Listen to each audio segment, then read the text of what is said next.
You're listening to the Headlock Talkover podcast, where we like wrestling and we talk about wrestling with Jack and Jeremy.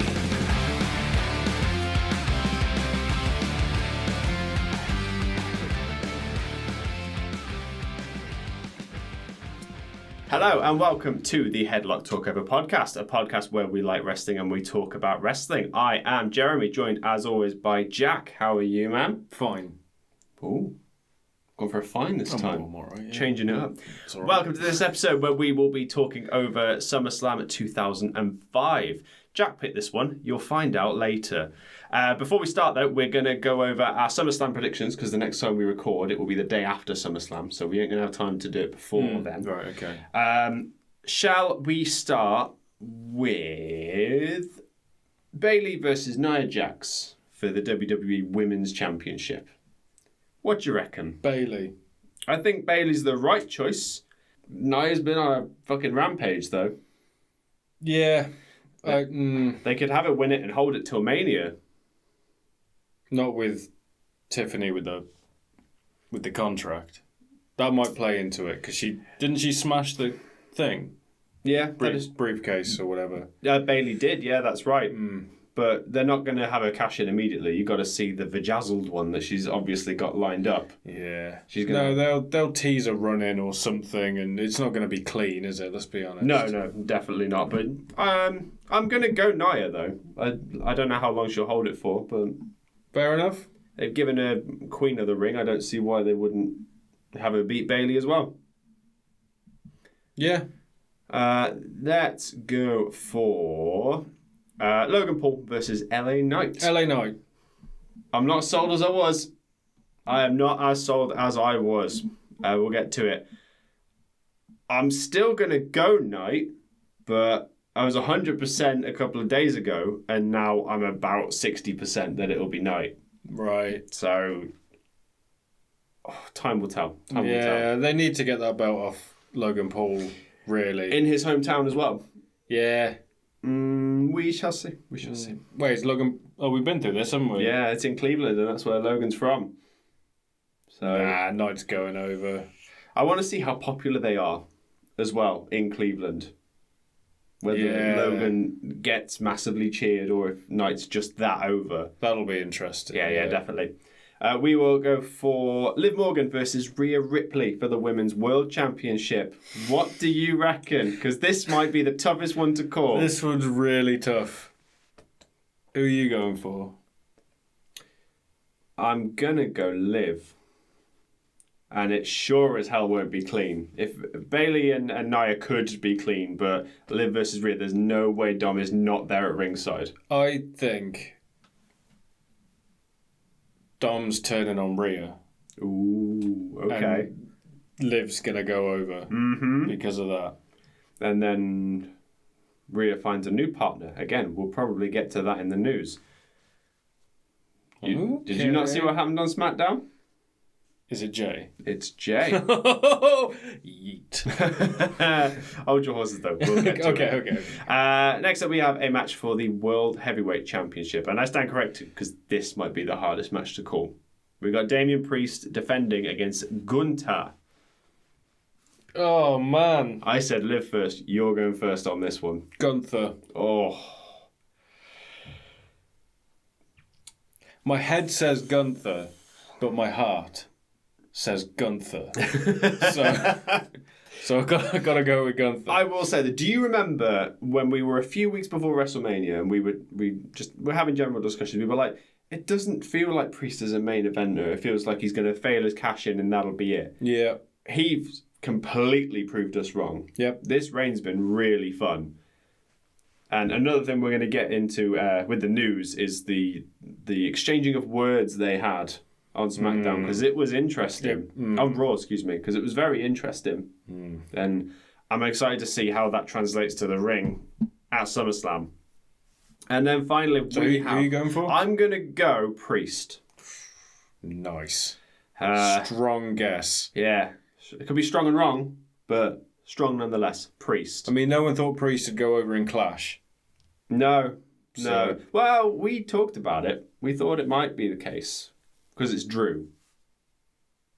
And, the whole Punk thing. His whole thing is getting screwed at the minute. Yeah, pretty much. Finally, we have Cody Rhodes defending against Solo Sikoa for the undisputed WWE Championship. Cody's walking out with the title regardless. They are not putting that title on Solo Sikoa. They could put it on Jacob, but they won't. Go on, what do you got? No, I'm going Cody. Yeah, but I'm not confident. You're very confident. I'm not. They are not. They must be aware of how cold Solo is at the minute. Can you not imagine Solo standing there with the belt and then Roman comes out? No. You can't picture it, because I can picture it perfectly. No. I think Cody will win. I think there'll be a fuck ton of interference and Cody will... Hikuleo? Not yet. Not yet.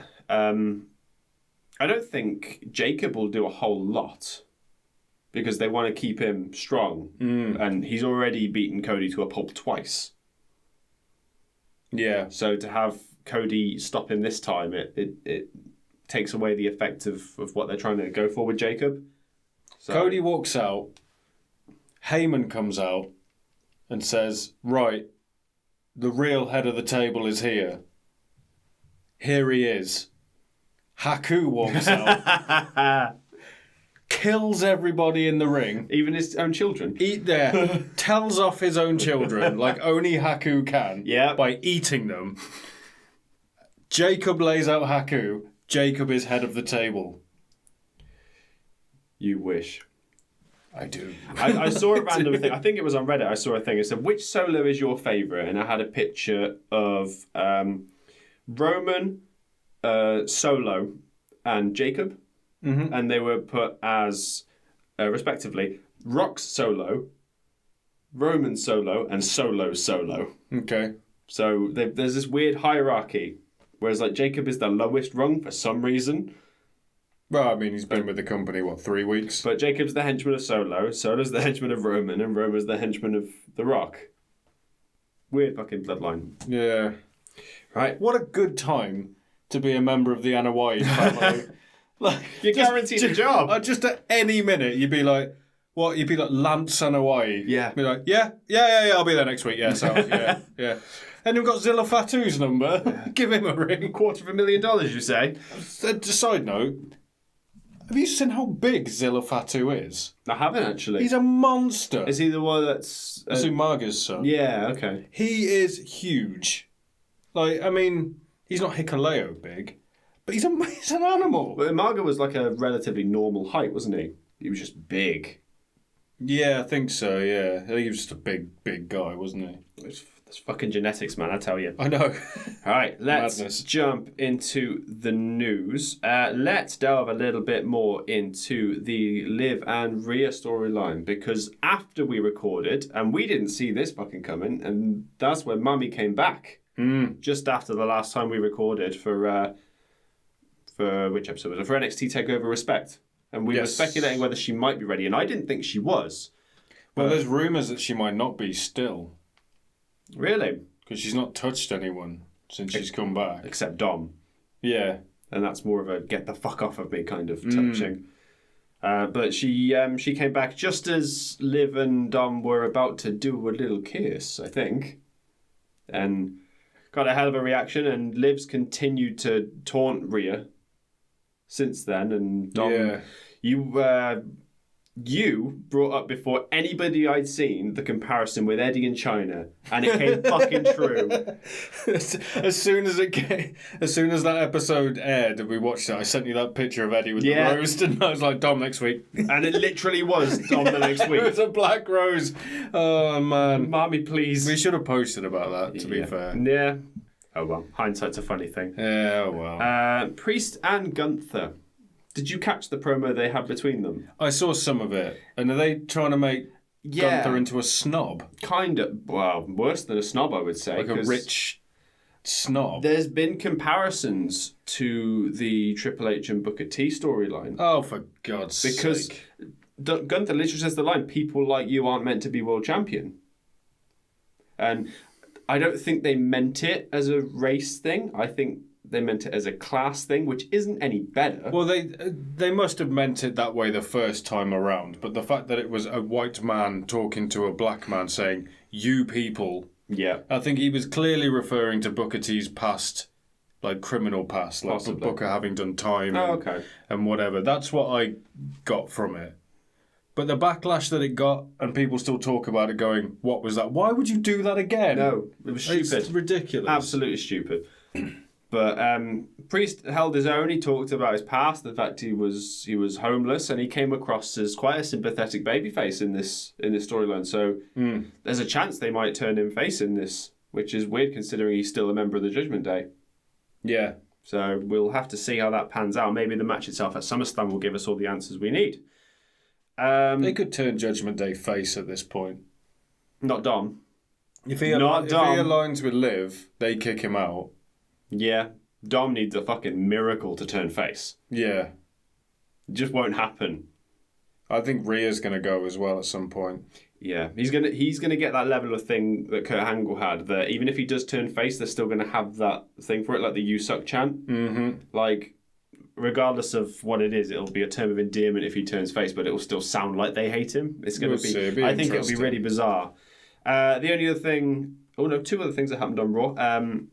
Eric Rowan cut a hell of a promo. I must admit, I've not seen it. Yeah, I've seen bits of it, and it's a tearjerker. He talks about losing two of his brothers in such a short span and how devastating it was for him. And it was, yeah, I'm not quite sure how it's going to tie into the Wyatt stuff, but it like you said, they could be talking about losing family, and, Yeah. and it's only strengthening the motive. Yeah. Interesting to see what they're going to do with the others, like Loomis and Gacy. There's going to be something. Well, Gacy makes sense because he had the faction he was in NXT that I can't remember the name of. Schism. And they all turned on him. Even The Rock's daughter. Yeah, especially The Rock's daughter. She went corporate. Yeah. Yeah, exactly. And then Loomis, I mean, Indy and like Austin in that didn't really do much to him. So be interesting how that turns up. And then Unless Nikki. they use his personal life, I don't know that much about him. Yeah, me neither. And then Nikki, she's had a lot of interesting portrayals over the years. Normally because she's been like really innocent, like the ASH stuff where everyone was just making fun of her. I think that could tie into it. Is possibly. that what it was called? What was Nikki it? ASH. Was it not Super Nikki? No, it was Nikki ASH, and ASH stood for Almost a Superhero. Oh my god, I forgot about all that. Mm-hmm. It was like Rosie with the superhero in training. Remember that? The final thing for Raw is something that could tie into SummerSlam, but it hasn't come to fruition yet, is that Drew, in kayfabe at least, is suspended from the WWE because of the actions he's done. And the only way for him to get unsuspended is to apologise to, like, the backstage people he's attacked in his rampage.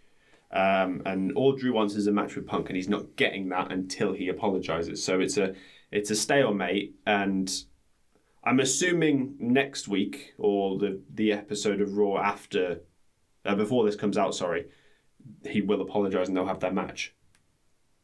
Do you think this is done because Punk's still injured? It's possible. They have to bide a bit of time. They might be doing that, yeah. Or maybe It's Drew very might possible. be injured, or... I don't think Drew would be injured, because I think they scrapped the whole thing if they were relying on two people to get cleared. Yeah. But if Punk's a question mark, I could see why they're dragging it out. We'll see. We shall see. Two things from AEW we should talk about. I'm completely in the dark with this. One of them you already know about because it's one of those things where it happened after we recorded, and that's the storyline between Tony Storm and Mariah May.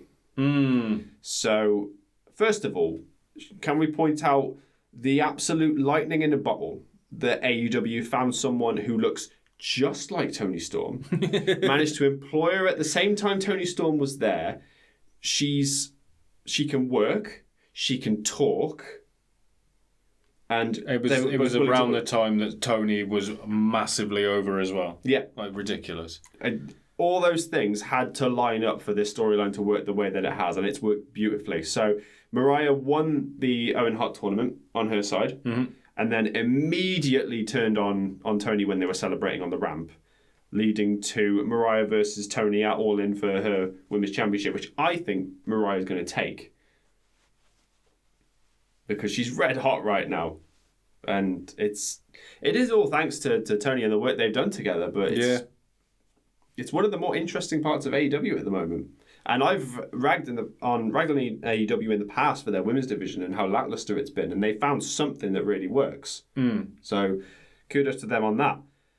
The only other big thing is on Dynamite, the International Championship match between MJF and Will Ospreay was quite something. I have not seen the match in full. I've seen the highlights. It's exactly what you would expect from those two. Was it for the belt? The International Championship, yes. And MJF won? MJF won. So he is now International Champion. So Ospreay hasn't got a belt going into Wembley? Correct. Well, that changes things a bit, doesn't it? Who's TNT Champion now? Well, he could theoretically now take it off Swerve. Well, he's already facing Danielson. It's Ricochet then, isn't it? Yeah, unless he's somehow inserted stuff. That's a good point. It'll be Ricochet turning up. So to lay out the match, it almost came to a time limit draw. I think you got to the 40-minute mark and it was about 3 seconds off, wasn't it? Yeah. You got to the 40-minute mark and you could tell the audience were like, "Oh, okay, this is going to go to a draw. We're just going to enjoy this for the last 20 minutes." And then with 2 seconds remaining, MJF pinned Ospreay. And you asked me earlier this week what Meltzer gave it as a rating. Would you like to hazard a guess now, because he's given a rating? Not that we care too much about Meltzer ratings, but it's newsworthy, so we talk about it. 7 stars, No. 8 if it was in the Tokyo Dome. Not even close. Oh, okay. 5.75 stars. Okay. Again, enough to break the scale, but nowhere near some of the other matches he's rated in the past. We'd just like to point out, Kurt Angle has never had a 5-star match. And that's why we don't take it seriously, because we've seen some of the matches he's had. And then SmackDown, Logan Paul and LA Knight had a promo. And Logan Paul, in his time away, has improved massively on the mic. And he wasn't bad before, but he perfectly held his own against LA Knight. Logan Paul is one of those people that can hold his own on the mic against anyone. Because his career is basically just talking. Yeah. And it's one of the reasons why he is so successful. And you may not like him, but he is successful in his field. We're both in that boat of like, as a person, yeah, whatever. But as a performer, he's fantastic. Yeah. And it only makes it more annoying. But in terms of the content of the promo, so I remember Logan did the usual stuff where he was like, first of all, he sort of said, "You have not done anything of note for 20 years." Which isn't entirely incorrect when you compare to some of the stuff Logan's done in his couple of years with the company. Haven't they? WWE have just struck up a working relationship with TNA. As Eli Drake, he won the heavyweight title. That's the point. So basically what they've done is just gone, TNA don't mean shit. Yeah, but he wasn't LA Knight. No. He was Eli Drake. Exactly. And then he pulls out the Rock comparison. And Knight's obviously like, "Oh yeah, I've never heard that one before. Come up with something else." And Logan turned... Do you remember the promo that Knight did just before Money in the Bank last year? That was the one that really set him on fire. Didn't he pull a map? Yeah, pulled a map out and said, "Logan, I got a map for you. It shows you where you can stick every single one of those bottles of Prime." And while signing the contract, I think Logan said, "I've got something for you. It's a map to your chances of ever holding a championship." And then threw it at him, and they had a brawl, and it was really cool. And I'm excited to see what they can do together, because I think they're going to have great chemistry in the ring. Knight came out on top in that brawl, didn't he? Yes. Which is a little worrying. Yeah, that's what had my question marks earlier, but nah, I think so. The other one I don't think we need to cover, because I've literally just written down, Jacob is still a monster. Yeah, of course he is. Absolutely destroyed Cody Rhodes. Possibly written KO off TV as well. Isn't KO's wife ill? His or his dad, family member? One of his family members is quite ill. He said so at Money in the Bank, so... that could be the answer. But he's not going to be on TV for a little while, which means it's just Cody and Randy left. And you said you were like very skeptical earlier that I was pausing on the Cody Rhodes Solo Sikoa match. We're so sure Randy's going to turn. Yeah. I think it'll be then. That's why I think Solo might win it. No, Randy will want to, if he does turn, he'll want to take the belt off Cody. Mm-hmm. I think keep him in check. Maybe, I don't know. So he becomes 15-time world champion. What if Roman turns up? Oh, God, it's such a mess. In the best way as well. In the best way. All right. How does Hikuleo factor into all of this? War Games. Is that where, in War Games, will we finally get face-painted Tama Tonga? I hope so. Because... Do you know what I mean? Like, just come on now. That's a license to print money. Right. We've got 3 months to build that. Let them take their time with it. They've still got to add a fourth member, I'm assuming. That is assuming we get Roman, Jay, and Jimmy on the one side. Get Tangaloa out of the bloodline because he's not.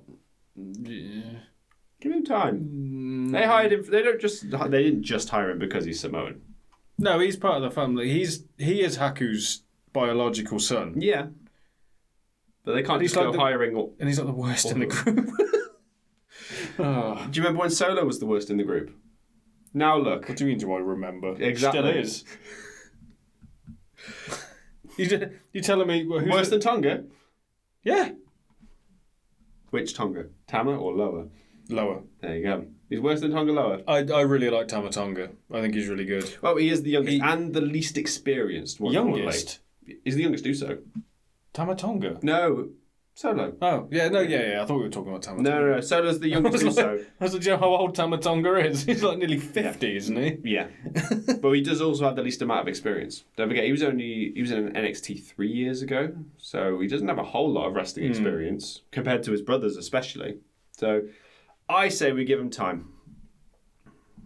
Anything else you want to talk about before we jump into the episode? No, I'm good. Perfect. Let's go into SummerSlam 2005. Thank you very much for listening. If you can consider giving us a like, a follow, a subscribe, all that good stuff. Every little helps with us. Enjoy SummerSlam 2005.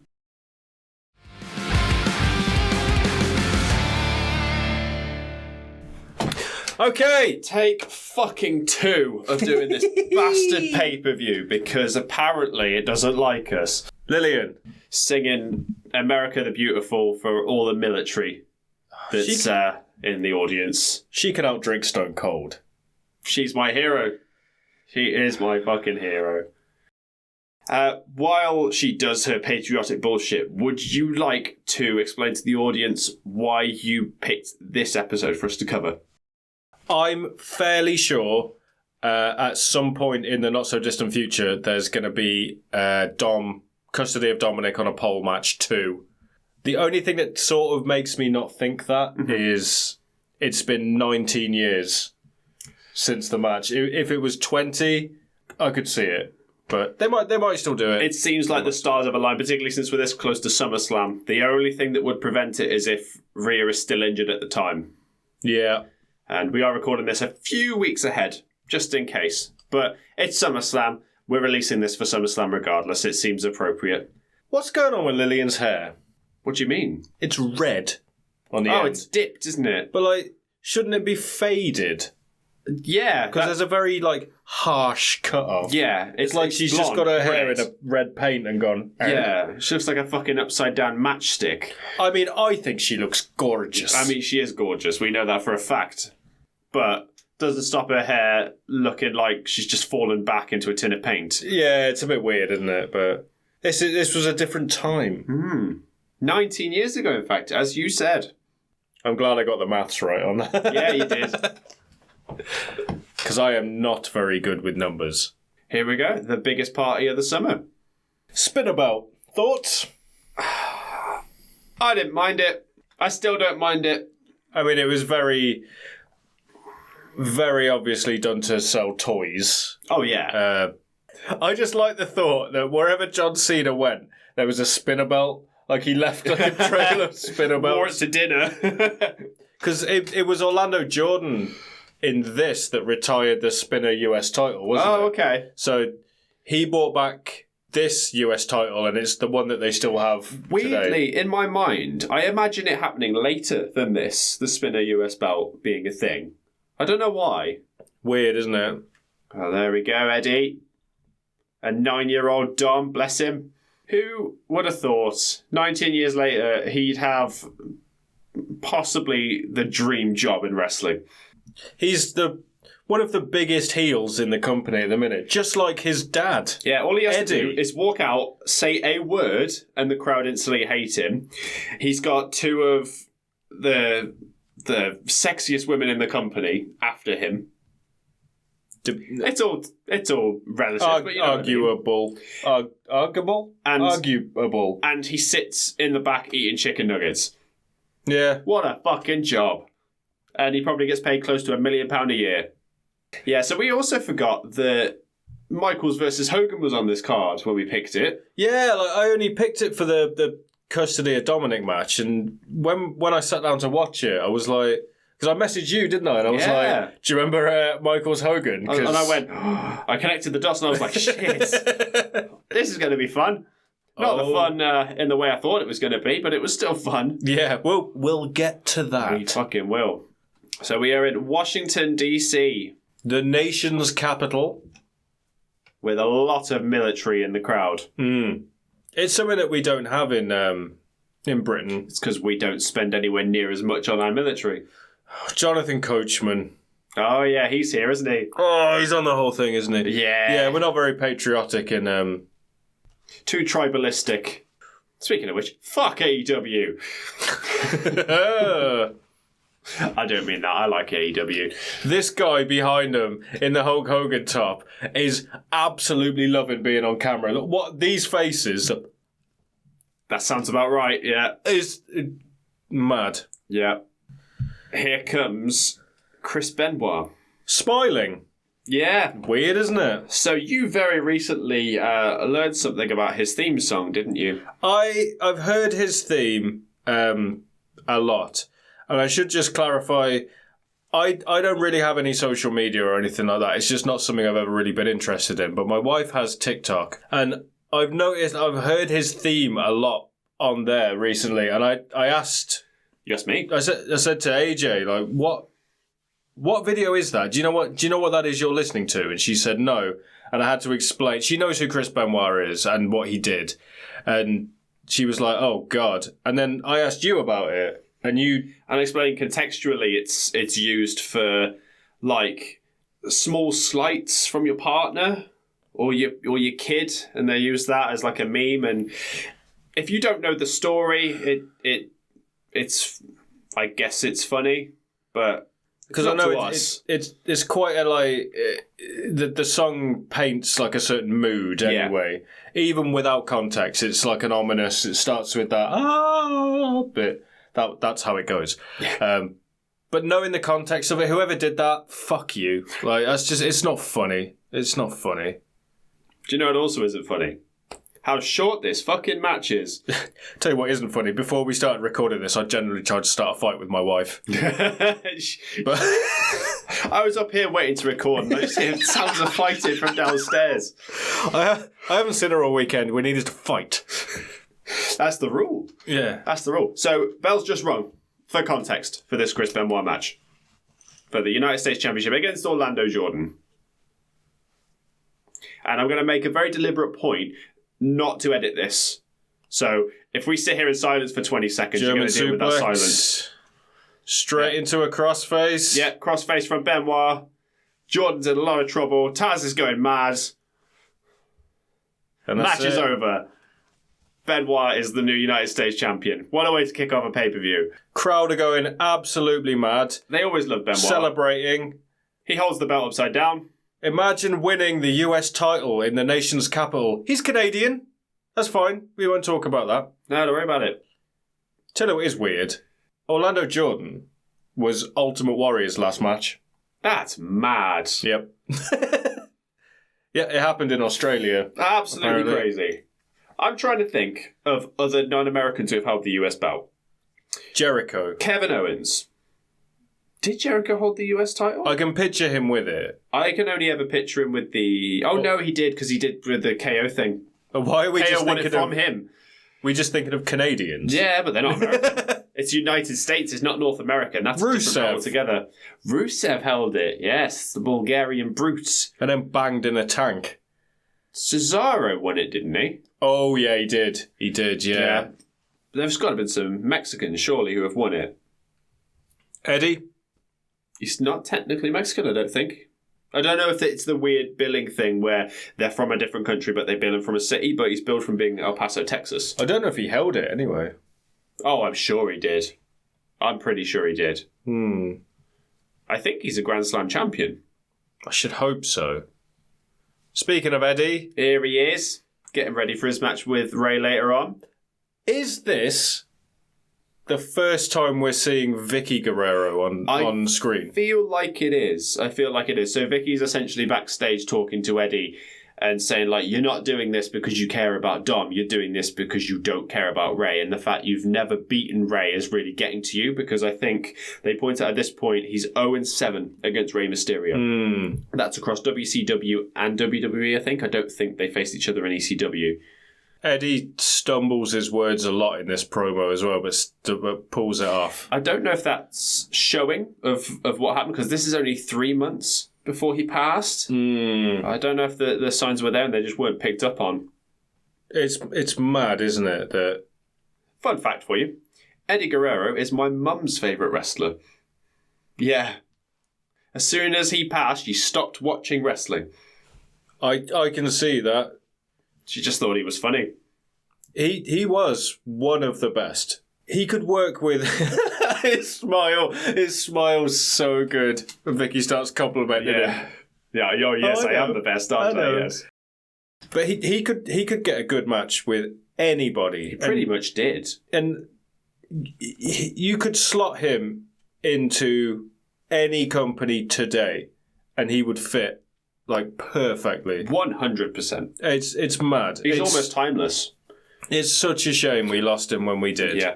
Because he was just coming back on a resurgence, wasn't he? Yeah, because he'd won the WWE Championship about a year or so before. How old was he when he passed? Because he wasn't very old, was he? About 35, 36, I think. I think he was around your age. Oh, man. That's depressing, isn't it? So he'd be the same age as like a Chris Jericho. Yeah. No. Roughly. So we could still be having like Eddie Guerrero matches. Yeah, we could. Or Chavo. Chavo's a good person to age-wise. Although he's not wrestling anymore. He's doing work in the film industry because he was the trainer for Iron Claw.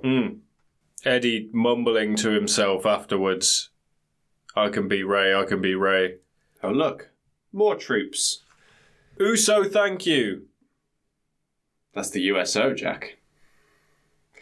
I'm not 100% sure. I just know it's a thing to do with the military. I think it's those shows they do specifically for the military. Like they did comedy shows with Bob Hope back in the 60s and stuff like that.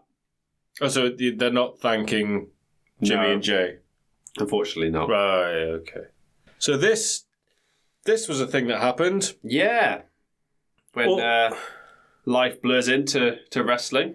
Edge versus Matt Hardy. Matt and Lita were a legitimate couple. Yep. In real life. Yep. Matt got injured, and while he was injured, Lita cheated on him with Edge.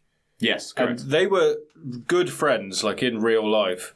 And all I remember about this is they fired Matt over it because he went public with it and was like slagging off the company and slagging off the two, as you would.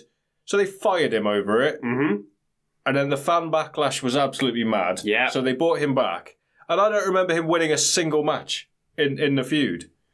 No, he didn't. Every time Edge went over. He came across like a... I don't even know how to explain it. Although this, I think, was the first match in it. And I think it was just... I don't know. We'll get into it a little later on when we get down to it. But I don't know if he was supposed to lose this match. Yeah. We'll cross the bridge when we come to it. He seems to get knocked a bit loopy, doesn't he? Yeah, he does. But yeah, he got treated like shit the whole time. Took it like a champ, though, to be fair to him. But I wonder if it was punishment. Because they fired him originally, didn't they? And you know what Vince is like. Yeah, I do. Fan backlash. You'd be like, right, I'm going to bring you back, but I'm still going to punish you. And you're going to look really silly on TV. Yeah, that sounds like Vince. I miss this kind of shit in WWE. What's that? The Ruthless Aggression era had this real edge to it. It wasn't quite the Attitude Era, but it still had that, like, edge, like the music they used. Don't really see that on WWE TV anymore. It's all trap music. That's a weird thing as well. Again, it's making Matt look stupid. Edge says in a promo, I was the one that asked to have you hired back. I guess so he could beat the shit out of him. I know that, but in context, it just again makes Edge have all of the power in this. Also, Edge had a wife. I did not. At the time as well. Bloody hell. Yeah, that never gets brought up. Did he marry Lita? I don't think he did he? No. I don't think so, no. Because obviously he went on to marry Beth Phoenix, but I didn't know about Lita. Listen to that crowd. Woo-hoo-hoo-hoo-hoo. So, interesting thing here is that Edge is currently the Money in the Bank briefcase holder, and he doesn't come out with the briefcase. I guess some things are bigger than... Well, no, I think because he was the first ever Money in the Bank winner, so I think they hadn't cemented that part of it. Like, it wasn't almost a title in itself, like it is now. I'm going to say something that's not going to surprise you or possibly anyone. Go on. I had a bit of a thing for Lita. Did you? I did, yeah. Get out. Yeah. Alternative girl with tattoos when I was a teenage boy. See, at this point, I think 2005. Actually, no, I think I was just starting to turn from this chavvy kid into like someone who liked rock music. So probably around this time, yeah. I'd have had a thing for Lita too. This is where JR starts being an absolute filth bucket. Yeah. Towards Lita. Just ask King if he'd want to be in between two men. Ridiculous. Like Lita obviously is. Oh, Matt's theme. Matt's singles theme. It didn't have the fucking computer thing at the beginning, though, for the V1 shit. Is it that? Or is yeah, it that? you got it. Or is it that You've one? got it. You've got it. V1. That, yeah. Stop throwing up gang signs. Sorry. Because it's a V and a 1. It took me too long to figure out like what he was doing. But you could just do it with the middle finger as well, and it still works. It just doesn't look as cool. Oh, you got to hold it the other way. Yeah, it don't work, does it? Yeah. It's almost like... Stop throwing gang signs! The fact that these two worked together and did this... It shows a lot to their professionalism. Yeah. Particularly from Matt. Saying that, some of the shots do look a bit stiff. Well, as we know from the ending of the match, it ain't pretty. So... But the crowd are really behind Matt. Yeah. I think this wasn't long after One Night Stand as well, where Paul Heyman mentioned him by name. Matt Hardy. I think he wasn't with the company at that point. Oh, he singles Edge out, doesn't he? I got 2 words. Matt freaking Hardy. That's it, yeah. And I have to assume Matt wasn't with the company then because it doesn't seem so taboo if he is with the company. It's just saying another superstar's name. You can hear some of those shots as well. But he is hitting his arm, luckily, and not his head. He's just clubbing him. There must have been like a sort of gentleman's agreement going into this because they would have had to fucking hit me, man. Yeah, I imagine when they sat down and sort of planned this out, they're like, "I'm gonna fucking hit you." Yeah, I don't care what you say. I'm fucking hitting you. She's a crack whore from the crowd. Is that what it is? I love it.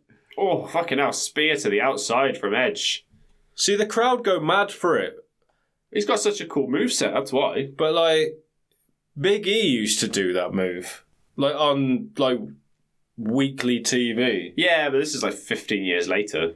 19 years later. Well, I mean when he started doing it. Oh, yeah. We've already established the maths. I was really clever with that. Let's move on.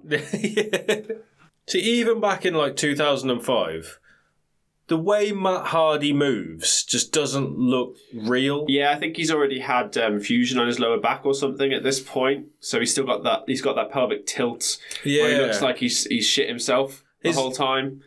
You ever sat on the toilet for too long? Yeah. And then when you stand up and you have to he walks like that.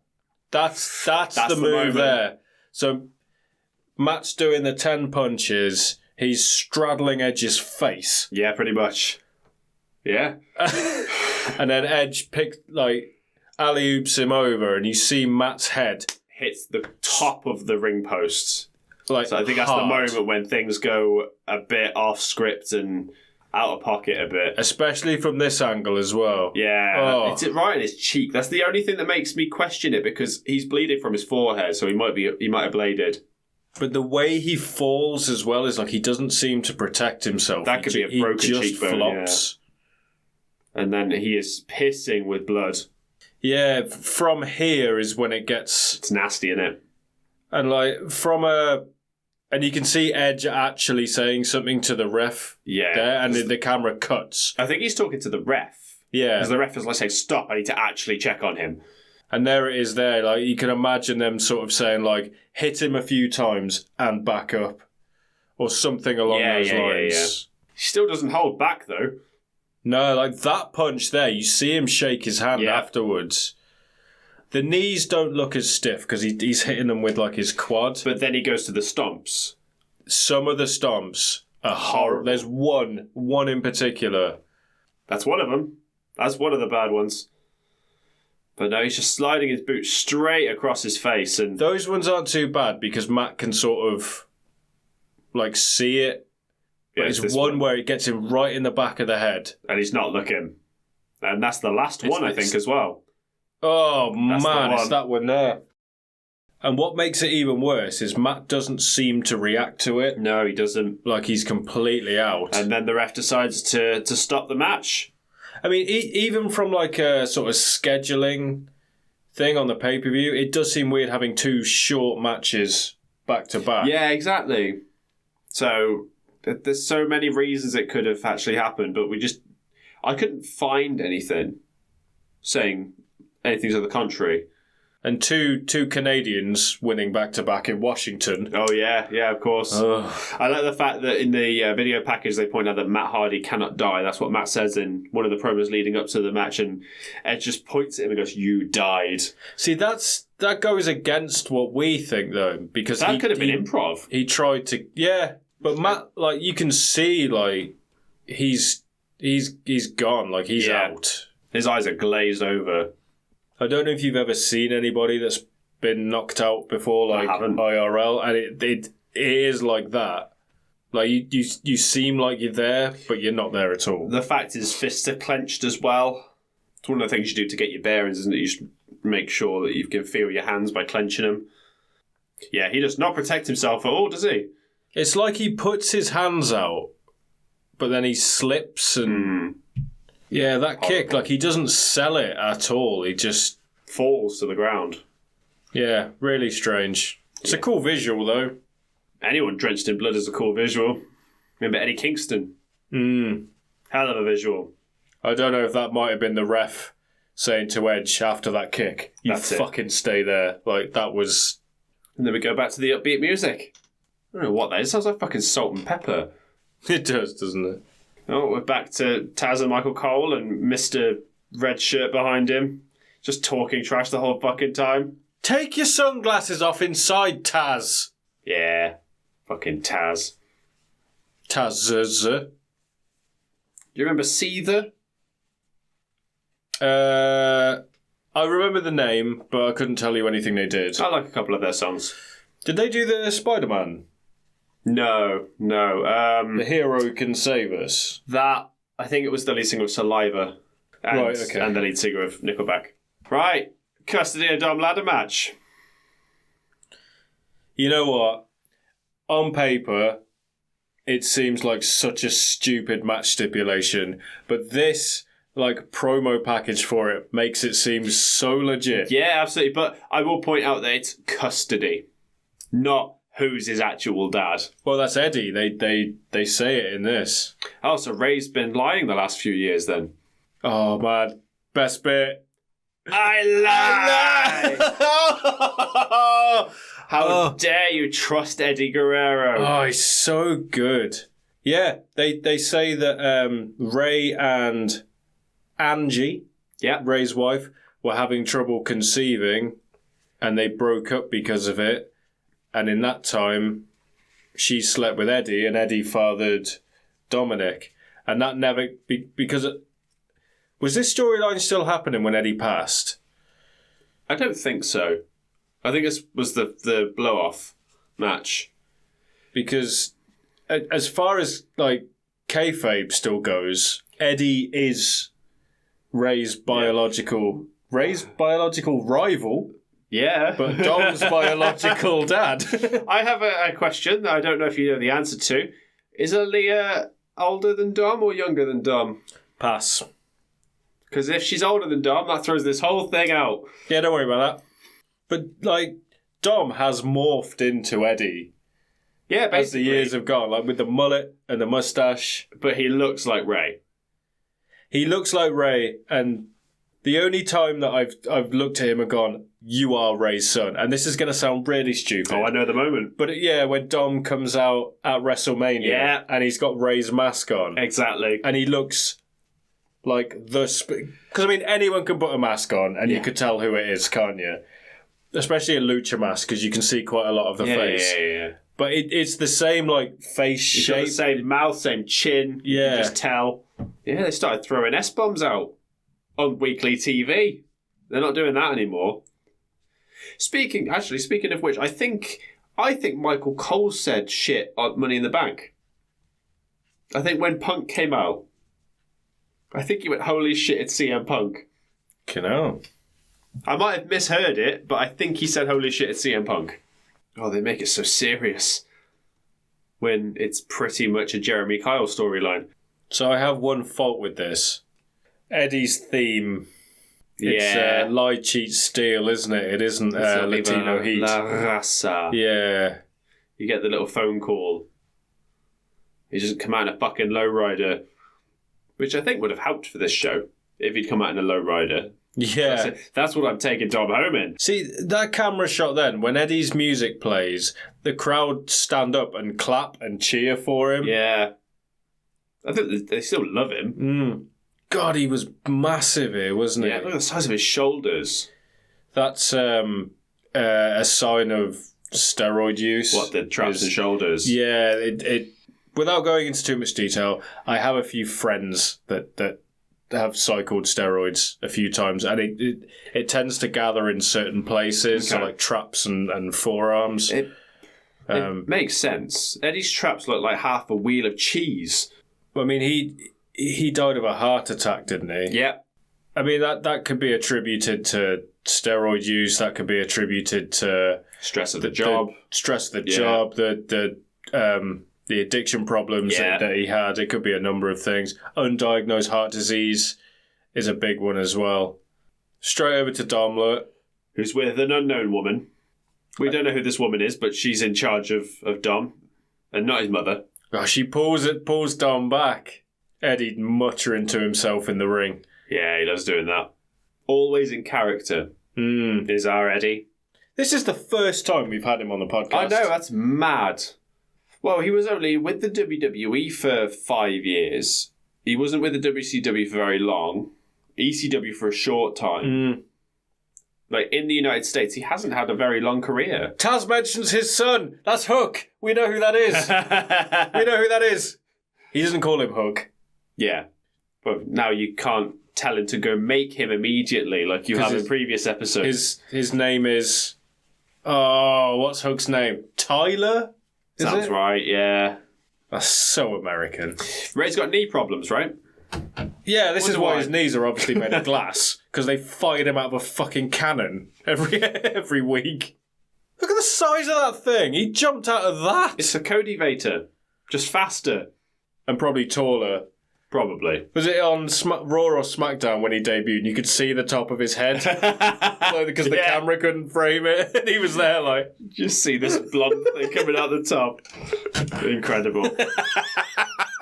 I don't know why I just remembered that. Have you seen Parasite?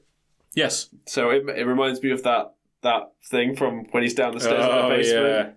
Yeah. The guy that's living down there. Oh, that was such a good film. Amazing film. One of my favourites. I went to watch it in the cinema. So did I. Yeah, it was great. That lady was trying so hard to touch Ray, and he's staying in character, and she leans and touches him and goes... and it's really weird. I love a man who fights for his son. Yeah, she like licks her lips as well. Such a good father. He's so paternal. Also, him hugging Dominik is a nice moment, and it's all really good. But the only thing that takes it off is there's a guy wearing one of the Cactus Jack's Wanted Dead or Alive shot, and it's framed perfectly in the middle of the shot. So all you can see is Mick Foley. Just giving the thumbs up. Oh, Eddie wants a hug now. You see Charles Robinson check his headset then, and then nod, and then go and grab Eddie. It's like someone going, get him in the ring now. Yeah, okay. See, Ray's attire, I think it looks really good when it's all like one colour. He's had quite a selection of attires over the years. What was that one that he wore that looked like he was wearing a tiny, like, thong? Oh, I don't remember that. And it was like a little red, like, thong over the top, and it was like, what are you doing? I think of, like, the superhero-themed ones and some of the interesting ones like that weird Joker one he did. The question marks. Yeah, that was the Riddler. He had the one where he literally had the red lines going up the side of the mask, and he had it was a white mask, and it had the green, mohawk thing. No, I'm thinking of the one in WCW where it was... I'm pretty sure it was all black.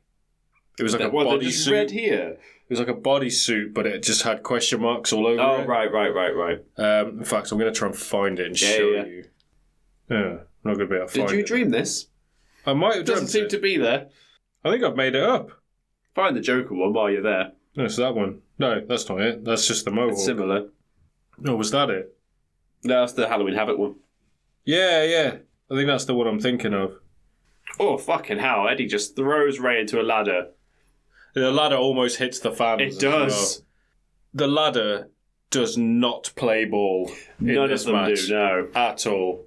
In fact, it's quite botchy, this match, to be honest. But it really adds to it. Kind of like this is how much they care about this match. Yeah. That they're willing to do so much that, like, it's almost impossible the things they want to do to each other. Well, Ray's come out and said that this is his favourite match. Yeah. Like, ever. It might be because it's the last one he ever had with Eddie. Yeah, I could see that. So is this his last pay-per-view? I doubt it. I think in 2005, lovely drop kick by Ray to knock him off the ladder. I think this was around the time when you had the monthly pay-per-views, which were brand specific. Right. So I think there would have been one SmackDown pay-per-view between now and then. It's just whether he was on that. You don't see that often, do you? Someone try and put something in the ring and someone just push it back. Yeah. Go, no! Luckily, Ray does give in, though, and he just pulls the ladder in. I was like, fine, I'll fucking have it. So it was at this point in the match, I wrote down, these two might have the best chemistry of any two wrestlers ever. Only took a couple of minutes for me to be proven wrong. Well, I can't argue with you. And this next spot will actually demonstrate my point a bit. Oh, man, yeah, this. So Ray does a springboard to the outside onto Eddie, who's holding a ladder sideways. And essentially Ray sits on Eddie's face. So not only did Ray have to be, like, absolutely pinpoint perfect, but Eddie can't protect himself. Yeah. Because he's holding the ladder. And then not only that, Eddie has to stop the ladder from hitting Ray in the back of the head. So he throws it behind him. Effectively has to give it like a fall-away slam. To make sure it doesn't hit Ray on the way around. Oh, it's madness. I think you make a good point. It's just the ladders that don't play ball and it makes them look stupid. Yeah. Some of the shots and the punches, like, actually connect as well. But they're really good friends, though. They know that they have to do it for the spectacle of it all. This... It's a bit botchy. In fact, it is just a big botch, isn't it? It kind of works, though. But it goes back to what you said about their chemistry when it happens. Yeah, so Eddie goes to do a sunset flip powerbomb off the top of the ladder to Ray, and it just slips. And it's a bit delayed, isn't it? Yeah, before Ray hits the ground. But he knows exactly where Eddie is without having to look back at him. That's exactly it. Like, yeah. he knows if I fall back this way, I'm not going to land and crush Eddie. Like, he trusts him enough to get out of the way. It's madness that they know each other that well. And Ray does sell it quite well. He just throws himself back. Yeah. Because you could do one of two things in that situation. You can do what they did, or you could just no-sell it. Yeah. And make them look like an idiot, which is not what your job is. No. Just faintly hear that one guy. Eddie, Eddie. It's such a good name to chant, though, isn't it? It's 2 syllables. It's perfect. You don't see too many Eddies anymore. It's just Kingston. Yeah. But he's adopted that chant as well. So you know what I'd really like to see? I want to see Buddy Matthews come back to WWE. Because that's a storyline that could run like so deep. Yeah, get him embroiled in all the Judgment Day, Rhea and Dom and Liv and all that shit. And it depends how like kayfabe you want to keep it and how real life you want to keep it. Buddy could get together with Liv. I mean, is Liv even alive in this? No. Yes. I don't know how old she is. It's depressing. She's older than Dom, I'm pretty sure, so she must be. But they'll have, introduce Buddy and then it's like a love square between the 4 of them. Yeah. Because you could bring Aaliyah back. Because her and Buddy had a thing. Yeah. What if Rhea and Buddy are swingers and they're just trying to fuck their way through the entire Mysterio family? They've just got Ray left. I didn't actually know that Buddy and Aaliyah had a thing, so that makes more sense as to why Buddy's so cool with the whole Dom thing. Yeah. Because obviously he knows him. It's crazy, isn't it? Well, no, they had a thing on screen, didn't they? Oh, okay. Well, then they've met before. Yeah, I'd imagine so. There's a trust there. That was when Buddy was Seth's disciple, and that was around the time when Seth pulled Ray's eye out. I remember now, yeah. I remember. I don't want to remember that fucking match, though. We'll have to cover that one day. Ugh. Ray climbing this ladder. That ladder is put on there so it's not on there at all. Yeah, it's sloped onto it's one of the rungs so precarious. It's no Shelton Benjamin, though. And then, oh man. We have another sunset flip powerbomb attempt, but both ladders just collapse halfway through. I think Ray gets the worst of it. He does, because he lands on a sideways ladder on his head. So the ladder that's open falls sideways, and Ray lands on the side of it, like hip first. He also hits the back of his head, I think, on the way down. Yeah, on the other side of it, yeah. But yeah, if you watch Ray... Yeah. Oh. It's his hip on the one half of the ladder and then the back of his head on the other half. And Ray's up first out of the 2 of them. Oh, it's mad, isn't it? Ray's selling is quite interesting in this match. Anytime we have like a ladder-related thing where he has to fall, he looks like he's been electrocuted. Does he do that like... Yeah, the... Devon used to do that. Did he? With the shaky leg thing. Yeah. Oh, no, not like that, but like... okay.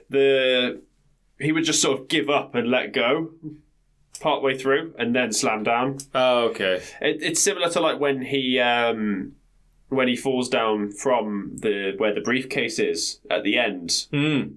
So he lands on his feet and then just goes. Yeah, oh man. Some nasty spots in this match. And that ladder's not even like held in or anything. It's just balancing on top of the turnbuckle. Yeah. Ray runs at Eddie. Eddie does... Is it called an alley-oop? Yeah, it is. Where you like pick him up for the powerbomb, but they go all the way over. In hindsight, I think that's the smarter choice, because if it was fixed in place, there's nowhere for it to go. So I think the fact that it's like freestanding takes away a bit of the momentum from Ray hitting it. Oh, yeah, because there's a bit of give. Yeah, it makes sense to put it there. It's just risky if it goes wrong. I mean, I don't know how much give you could give going ribs first into a steel ladder. Yeah, but at least it's going away from you when you hit it. If it's fixed in place, you're going to keep going into a ladder. I get you. Rather than it bouncing off your ribs, which I think would hurt less. This bit's so good. Eddie's climbing the ladder and Dom's got into the ring and he tries to shake the ladder, but he's 8 years old and can't fucking move it. He just no-sells it and it gives it... You will listen to your puppy. But Eddie comes down. This bit's scary. Yeah. Like, Eddie's genuine. Like, give me a hug! Yeah, Dom's not really acting, is he? I think he's genuinely scared. Yeah, his pupils are really wide. Yep. But Eddie goes to hit him and Ray stops him. Look at Charles Robinson. Quick! Quick, get to the lady. Back to your seat. Back to your seat with all that writing on.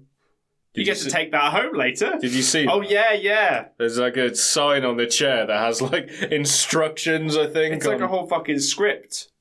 I don't know if it's instructions for when he's supposed to come out or... yeah, maybe like cues that he has to get or... Yeah. Can't expect an 8-year-old to know the ins and outs of a wrestling match. As well... Fuck that bump. So Ray does a 619 to Eddie, who's holding a ladder against the ropes. So, first of all, that's going to fucking destroy your shins.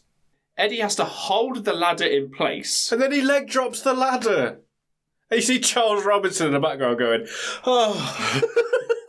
Bet you're glad you're outside the ring, Charles, and not in the middle of it. Yeah. I wouldn't want to get caught up in that. Actually, that's a good point. The ref is on the outside. They normally are in ladder matches. I've never noticed that before. Same with Rumbles, though. Oh, anything where a pin's not necessary, they don't need to be there. Yeah, true. And disqualifications and countouts, they don't need to be in the ring. I wonder how that works for communication then. Because I suppose if you're in the ring, you can hear what the ref is saying because they're even further away. Well, I'm willing to bet in all of these matches there's a bump to the outside. And that's a chance. I suppose if you're in a ladder match as well, you must be a trusted performer. Hold that thought. As Ray's just done a power bomb of his own from the top of the ladder.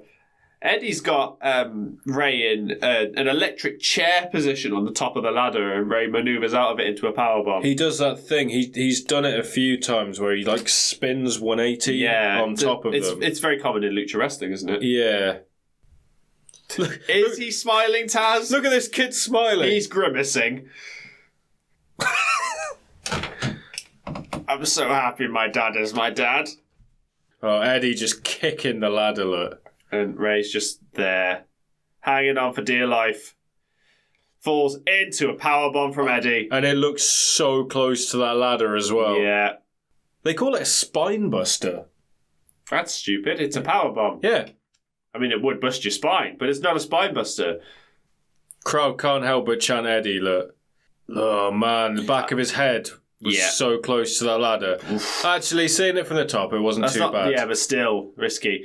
And now Eddie's placing the ladder on top of Ray so he can't get out of it. This is when things go wrong in a different way. I remember it. I remember this for this reason. They've edited it out now, but I remember this. Basically, long story short, Vicky Guerrero misses her cue. She's supposed to come out while Ray's pinned down by the ladder, and she doesn't. They sort of improvise around it, and then you hear Eddie, clear as day, "Where the fuck is Vicky?" And over again. But he has a right tantrum about it. They've edited that bit out. You can still see him having the tantrum. But they've just censored it, yeah. But the problem is they have to get to the point where Ray does manoeuvre his way out of it. Yeah. And I find it hard to do because I think Ray is strong enough to pick up a ladder and lever it that way where Eddie would fall off, but I don't know. Charles Robinson on the outside looked just going, I don't know. I don't know where she is. I don't know. He's probably there going, do something. Lift the ladder up or do something. There you go. So he has to wiggle the ladder. Yeah, this is where things really go wrong because Ray's still under the ladder. Eddie's hanging from the briefcase now. There we go. Ladder's knocked over, so Eddie's just hanging. And you see Ray moving the ladder out of the way. And Eddie's spinning from the momentum, so he's not very stable. Ray pulls at his leg, and Eddie lands on the other leg on the way down. And I'm pretty sure he legitimately broke something then. There's the tantrum, look. And then where the fuck was Vicky? He's just slamming the mat. Yeah, that fall looked horrible because he took all of that weight. But Ray was holding his leg, though. So yeah, that didn't help. It was either take a back bump from that high, which, to be fair, Ray's already done. Yeah, that might have been the better option. But yeah, you see him limping on it. Yeah, exactly. I don't know if he's selling it or what, but still. But if it's good enough for AJ Styles, it's good enough for me. A back bump from that height. Oh, Three man. amigos from Eddie. Third one goes straight onto the ladder. It's the noise. Ladders make... Is it? You can't say it's a good noise, can you? But it makes... It's an impactful noise. Yeah. It's good for its purposes. It gets a reaction. Look how sweaty that briefcase is. It's had both their sweaty hands on it, that's why. Oh, Eddie's really struggling to climb, look. Here's Vicky, right on cue. I bet he's thinking about it. He's even more annoyed because he's already gone up there. She's missed her cue. When he come down, he's blown his knee out, and now he has to climb it again. Yeah. With a messed up knee, so he's going to be even more angry at her. But she's trying to reason with him to point out that he has to. He's there. He has to bump off the ladder again. Yeah, and down he goes. Vicky pushes over the ladder, and Eddie eats shit. God, she looked so different, Vicky. She's almost 20 years younger. But Ray looks exactly the same. Well, you can't really tell. If you've seen him without his mask on... I haven't recently. There was a photo that came out fairly recently of him. I can't remember what he was doing. I think it was with Dom. Right. And he just looks exactly the same. But he looked like Dom in it. So Ray's getting hold of the briefcase and Vicky is manhandling Eddie and holding him back so he can't get to it. And Ray wins. Oh, and his fall. Oh. See what I mean? Electrocuted. He goes to lift him up and goes, oh no. There's Angie. He goes to climb up, looks at Eddie, and then walks away. That's a cool little detail. Yeah. But Dom, come here. Get her hands on her little boy. Her Which husband.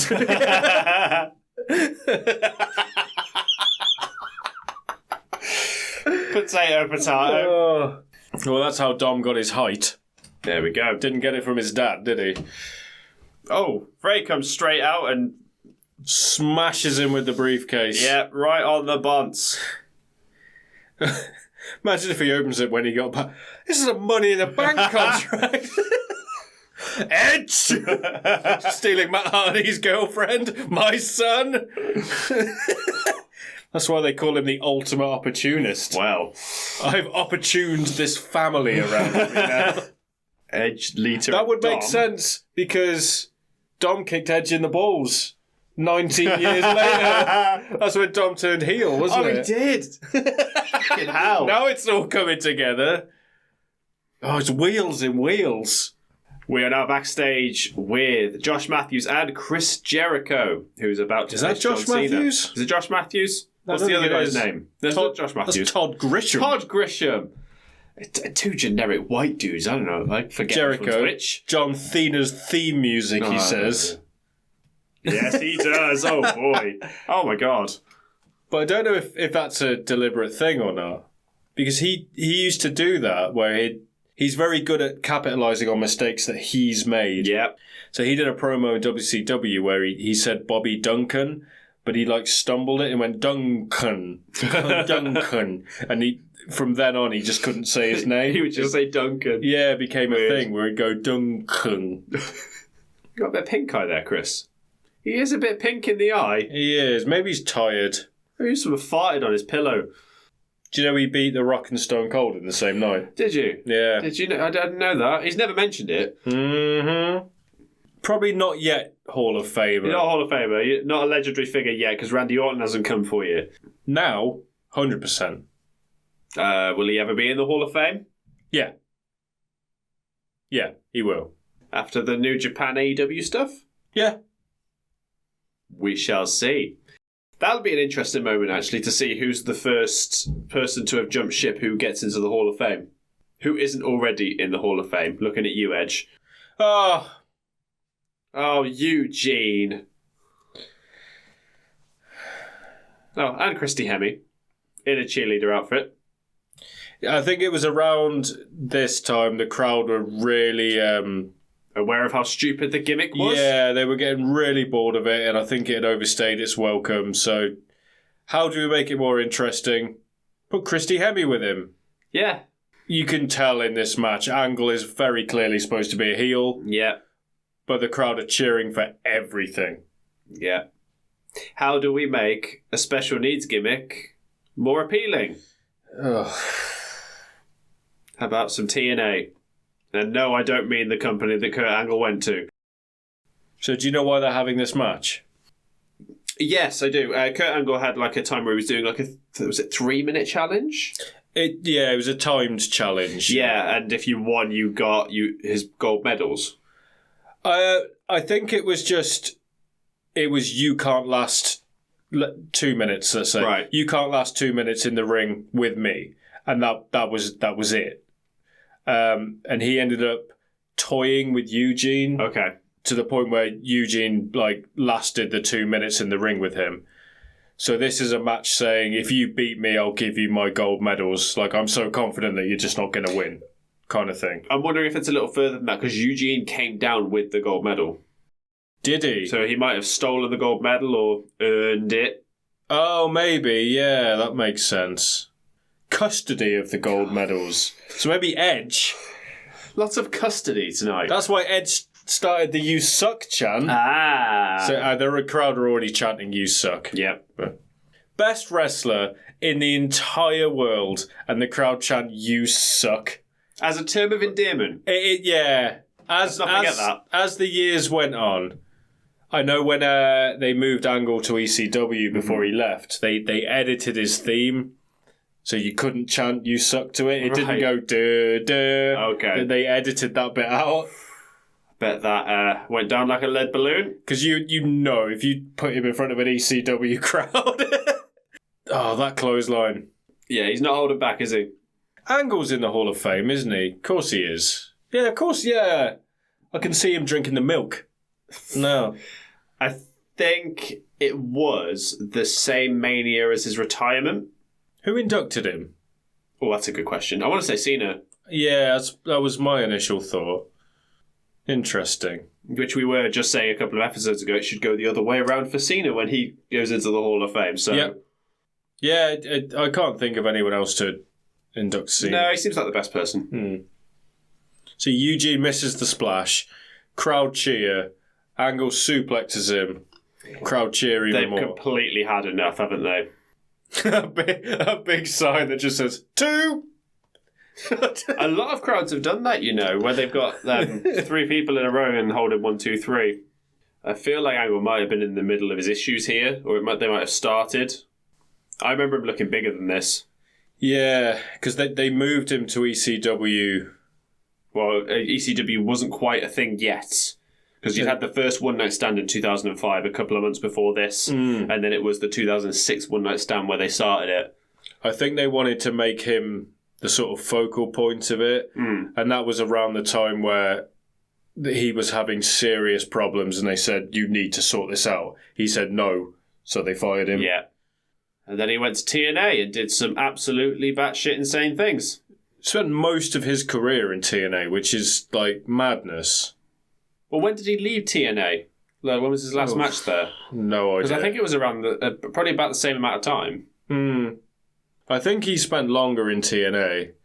But just imagine how different it would be if he stayed in WWE. Yeah. I'm trying to think of who he would have faced. Yeah, maybe have a chance to now. Maybe it was a good thing he went to TNA. Yeah, a lot of the people he faced were people who were still around while he was gone. There weren't many new faces that stood out that he hadn't faced. Well, like Alberto El Patron. Yeah. Angle taking the straps down. Every time he does it, I can't remember what match it is. Yeah. But he takes the straps down, and then the match continues, and then he goes to do it again and realises he's took them down, so he puts them back on and then takes them off again. I love it. But Angle's won via the ankle lock. Didn't take very long for Eugene to tap either. Glad that's over. So do you know how you know Kurt Angle is one of the best wrestlers ever? Go on. He wrestled at such an elite level his entire career. Like, his trajectory went to the top and then retired. Basically, there was no dip. And this bit here, it sort of seems like a nonsense bit, but he's just wrestled a match, and he's not like he didn't do anything. He was throwing a fully grown man around. Yeah. Nick Dinsmore, Eugene, is a big guy. Yeah. If you look at him, he's not a small guy, and Angle's been throwing him around. Angle is not even out of breath. He's barely glistening with sweat. It's barely. mad. It is crazy. I like this character work, though, is that he makes a point to make a ceremony out of getting his medal back. It's in Washington, though, isn't it? Oh, So yeah, that's a good point. But he stands on a chair. When he stands on that chair, I was like, oh! It does not look stable, does it? And there you go. Gets his medal back. The crowd are, like, fully giving him a standing ovation. That's America for you. Oh, this was... Oh, boy. Oh, no. Oh, no. This was uncomfortable, wasn't it? Well, the Divas Car Wash with... Who is it? Tori Wilson, Maria Kanellis, Candice Michelle, and Stacey Keebler. Is that Ashley? Was that Ashley as well? Yeah, all in their underwear, washing a car. I tell you what makes it more uncomfortable. Vince McMahon's in the back of the limo being the washed. window comes down, and there's Vince. And knowing the allegations that have come out above it, it just makes this like really uncomfortable. Yeah, viewing. exactly. And there's the presidential seal on the door on the back of the limo, so Vince just goes, "Hey, why not? You will never be president, you old fuck." McMahon for president. I think Donald Trump being president's the closest you're going to get, I'm afraid. Very weird to have an Undertaker match without any fanfare beforehand, just going straight into the bong and lights go down. Yeah. No video package or anything. It shows the strength of the Undertaker character. As soon as that gong hits, Everyone's paying the attention. atmosphere just changes.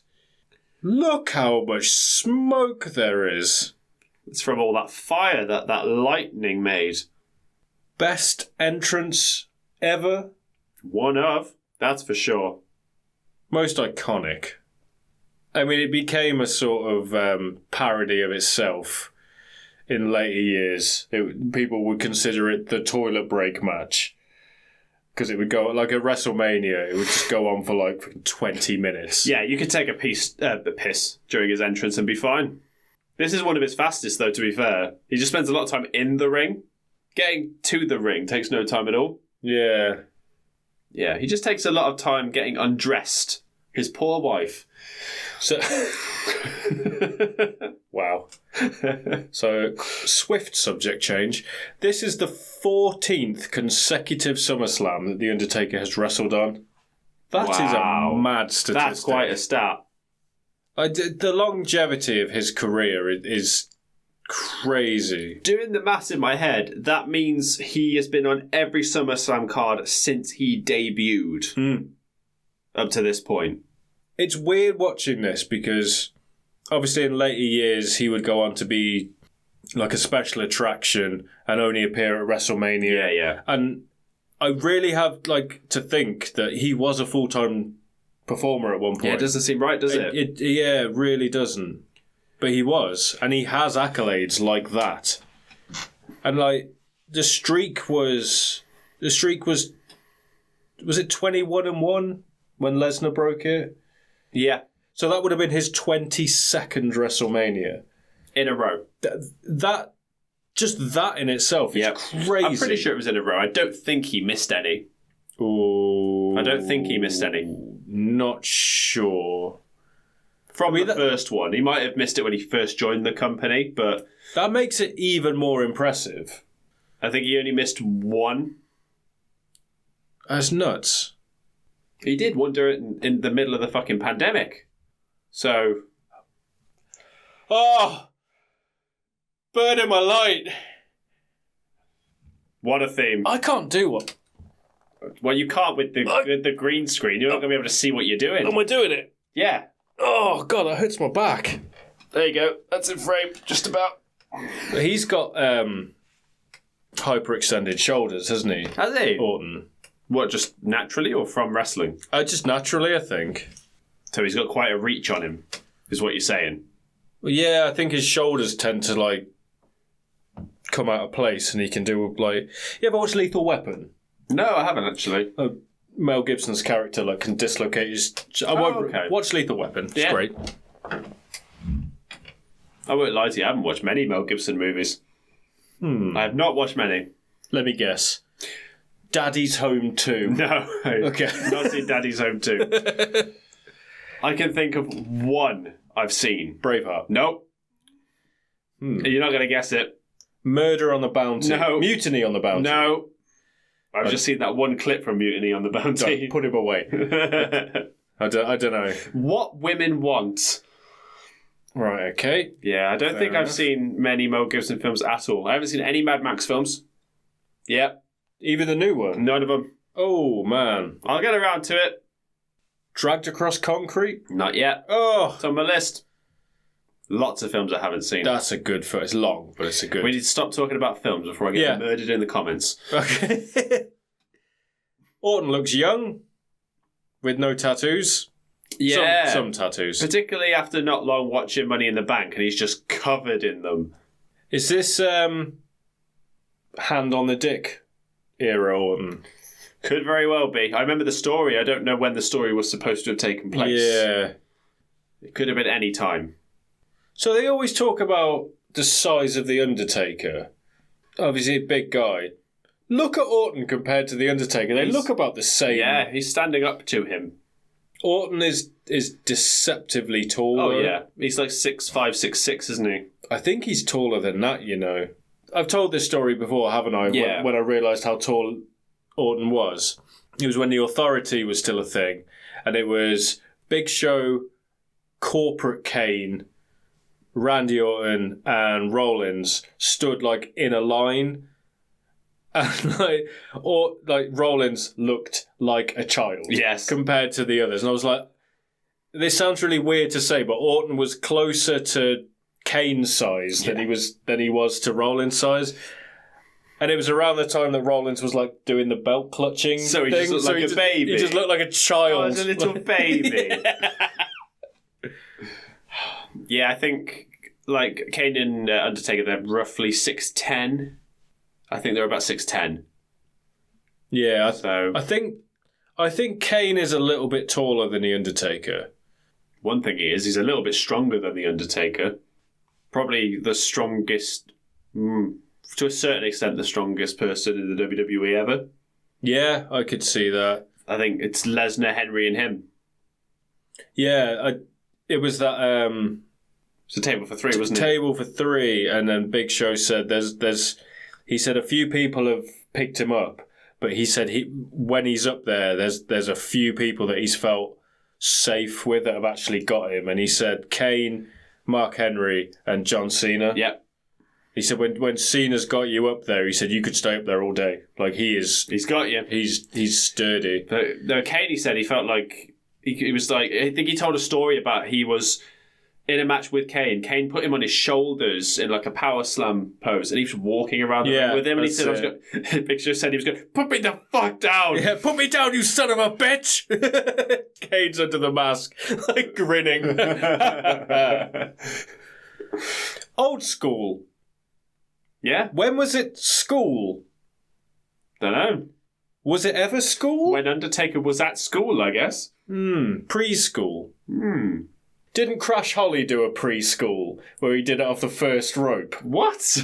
I don't remember. Have I made this up? I'm pretty sure Crash Holly did that entire setup and then just walked the first rope and did it. And it was called like preschool. I feel like that's harder to do because the second and third rope are pushing against you. So you got to really lean into them to keep balance. That seems harder. I don't know why. I'm pretty sure I can see that move and I'm pretty sure it was Crash Holly. It seems like something Crash Holly would have done. Yeah. That or Spike Dudley. But Crash Holly was kind of crazier in that aspect. Yeah. I like parodies of other moves. We've just watched the Eugene match. Be careful. Yeah. Foley used to do Sweet Shin music. Yeah. And he kicks someone in the shin. and what, like James Ellsworth had the no chin music. Yeah, he did, didn't he? So this was after their WrestleMania match, where obviously Undertaker won. It's a WrestleMania match, and Orton's in the middle of his legend killer gimmick. Yep. So Undertaker, being the legend that he is, and this is in 2005, and he's still being considered that. Yep. Well, he'd been with the company 15 years. Yeah. That's some longevity. And he'd been with WCW a couple of years before that. And then he did some backyard wrestling before that. I heard on the Chris Van Vliet podcast that's where he got started, was backyard wrestling. And he said it was really weird because obviously he's his height. Yeah. And everyone around him is like between like 5'8" and 6 foot. So it's just weird. He was just so much bigger than everyone else. Because he was basically a jobber in WCW. Was he? As me and Mark Callis? Yeah. I don't know who looks at a guy that size and goes, yeah, everyone's jobber. beating you. I think it's because he was ginger. Big red. Texas red. That was it. Texas red. I remember we've talked about it before. And it was Texas red. That DDT looked rough. Was he doing the draping DDT at this point? I think so. I don't know if he'd be able to do it on Taker, though, which is maybe why they did it like that.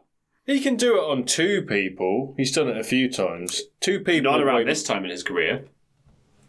Yeah, he's pretty wiry, isn't he? Yeah, he's still young, so quite slender. I think he's been world champion by this point as well. Well, yeah, he was the youngest. Is he still the youngest? I think he still is. And I can't see anyone beating that anytime soon. I think Breaker might already be older. Who had that record before? Lesnar. That's it. Lesnar could induct Cena, you know. I could see that. I don't know if Lesnar would want to. Not because he has something against Cena, but because he doesn't want to be there for that. We need to stop talking about John Cena. Never. Is Lesnar in the Hall of Fame? Not yet. That'll be interesting to see when he does get inducted, to see what happens. I think Heyman's obviously the one to do it. Oh, yeah. But it'd be weird to see him give a speech. Because he's not that kind of person. No, that'd be weird, wouldn't it? But it'll happen. Yeah. Either that, he'll just refuse to go in the Hall of Fame. Because he should be. Oh, yeah. But some people just don't fancy it. I know people have been asked and said no, but I can't remember who off the top of my head. Steiner did for a long time. Scott Steiner, yeah. Well, he's only in there with his brother, isn't he? Not in there on his own. Is Goldberg in? I feel like he is. I'm not sure. I feel like Goldberg is, and someone really weird inducted him. I don't want to go back to that well, but there's only one way to find out. Yeah. Yeah, someone really strange. I'm not doing very well with remembering things in this episode, though. I seem to be just making things up as... Well, there's just so much wrestling out there to remember. Hall of Fame Class 2018. Oh, okay. So that would have been after his feud with Brock. Heyman. What? Yeah. Why? To be fair, who would you pick?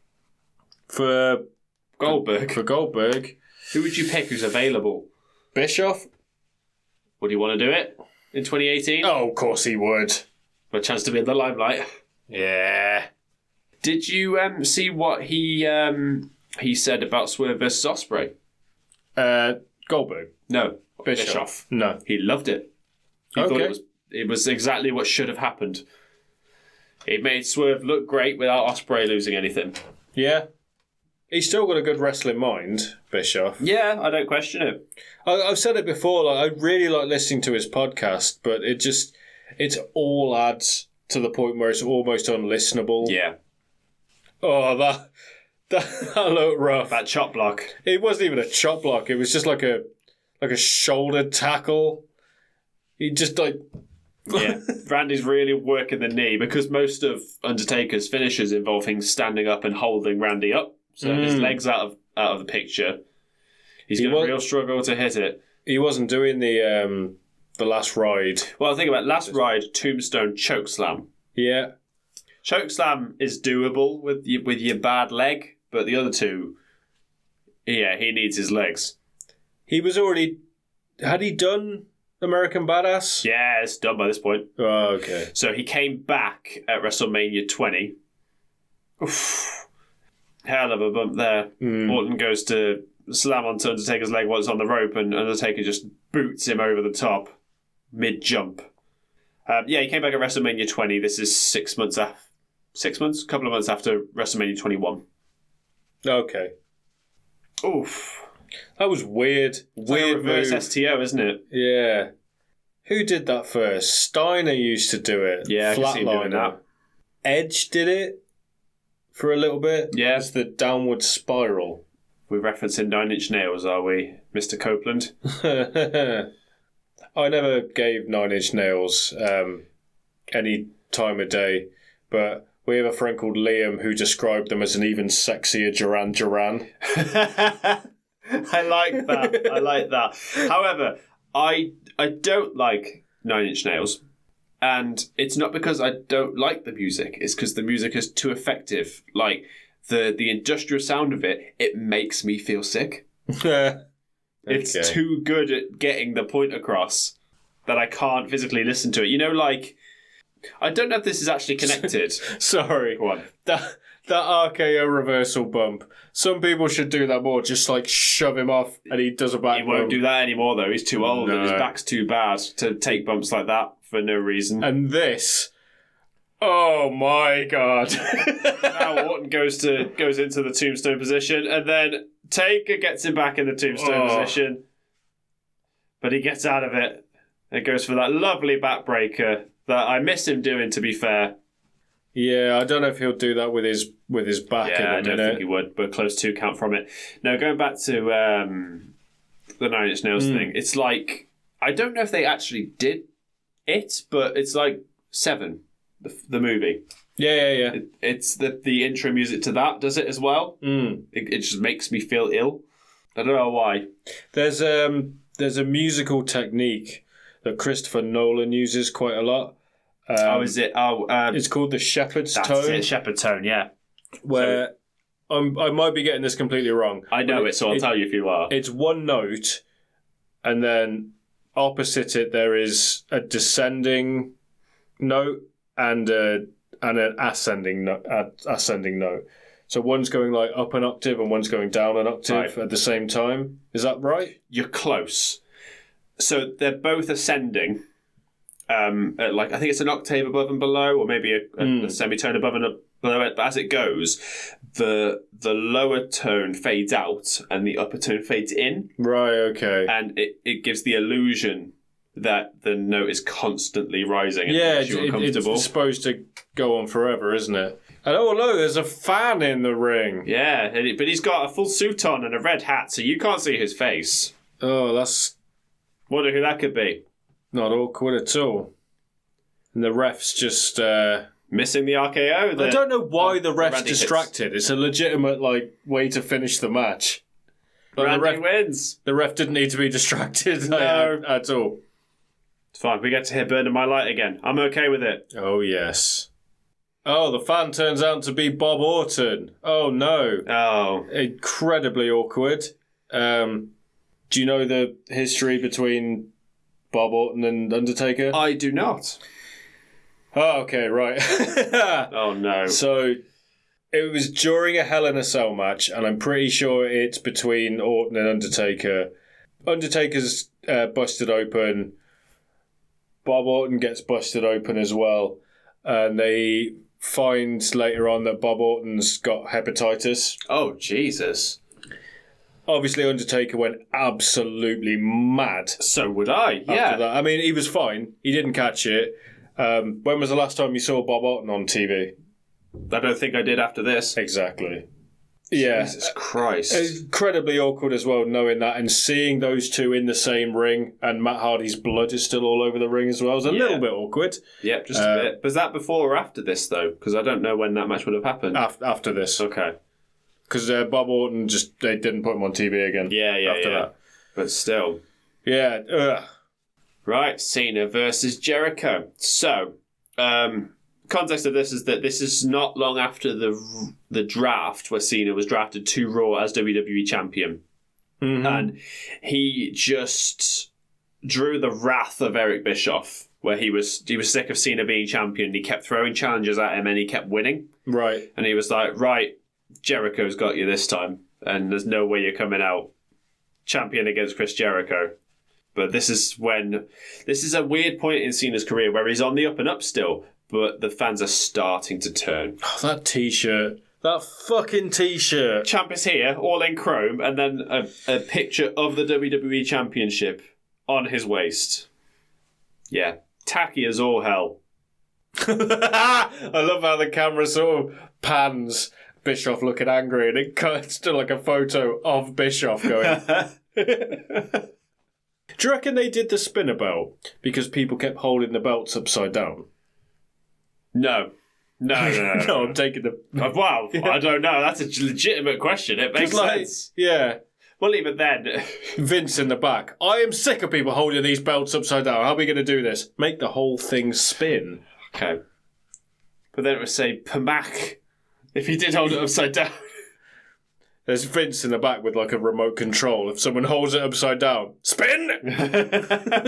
Like a bow tie. Yeah. And just like Vince with a comically big remote with a big red button that just says spin. Yep. They could have hit that into the belt. That would have been a nice idea. Yeah. And the remote's got like one of them antennas that you have to pull up. Yes. Like, just, Here comes Jericho.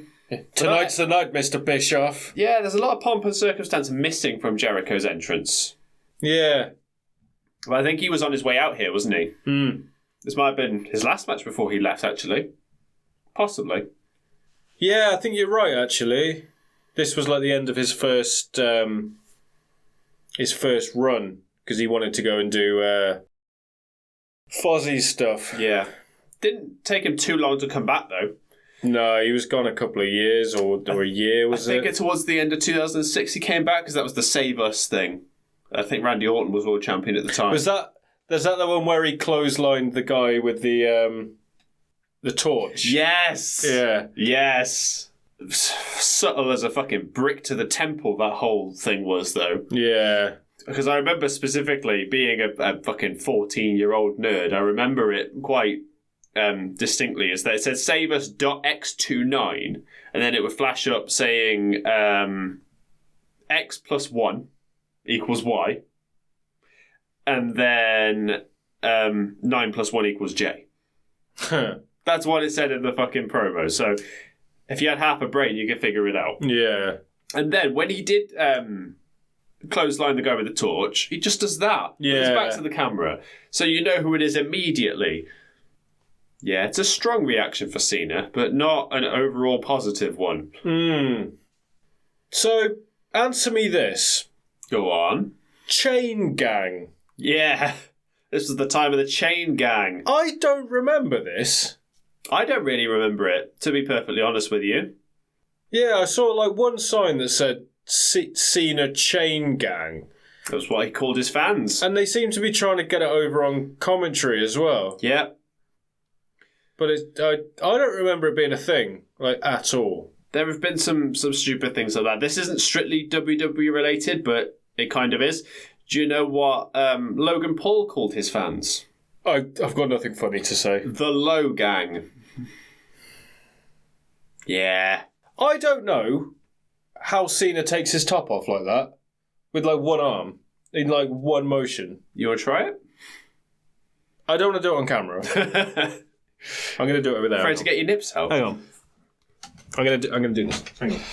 Oh, two meme-worthy moments that the camera isn't going to get to see. So he has his left arm up. Yeah. And then, we're grabbing it right. Pull and it then pull. from here. Then pull.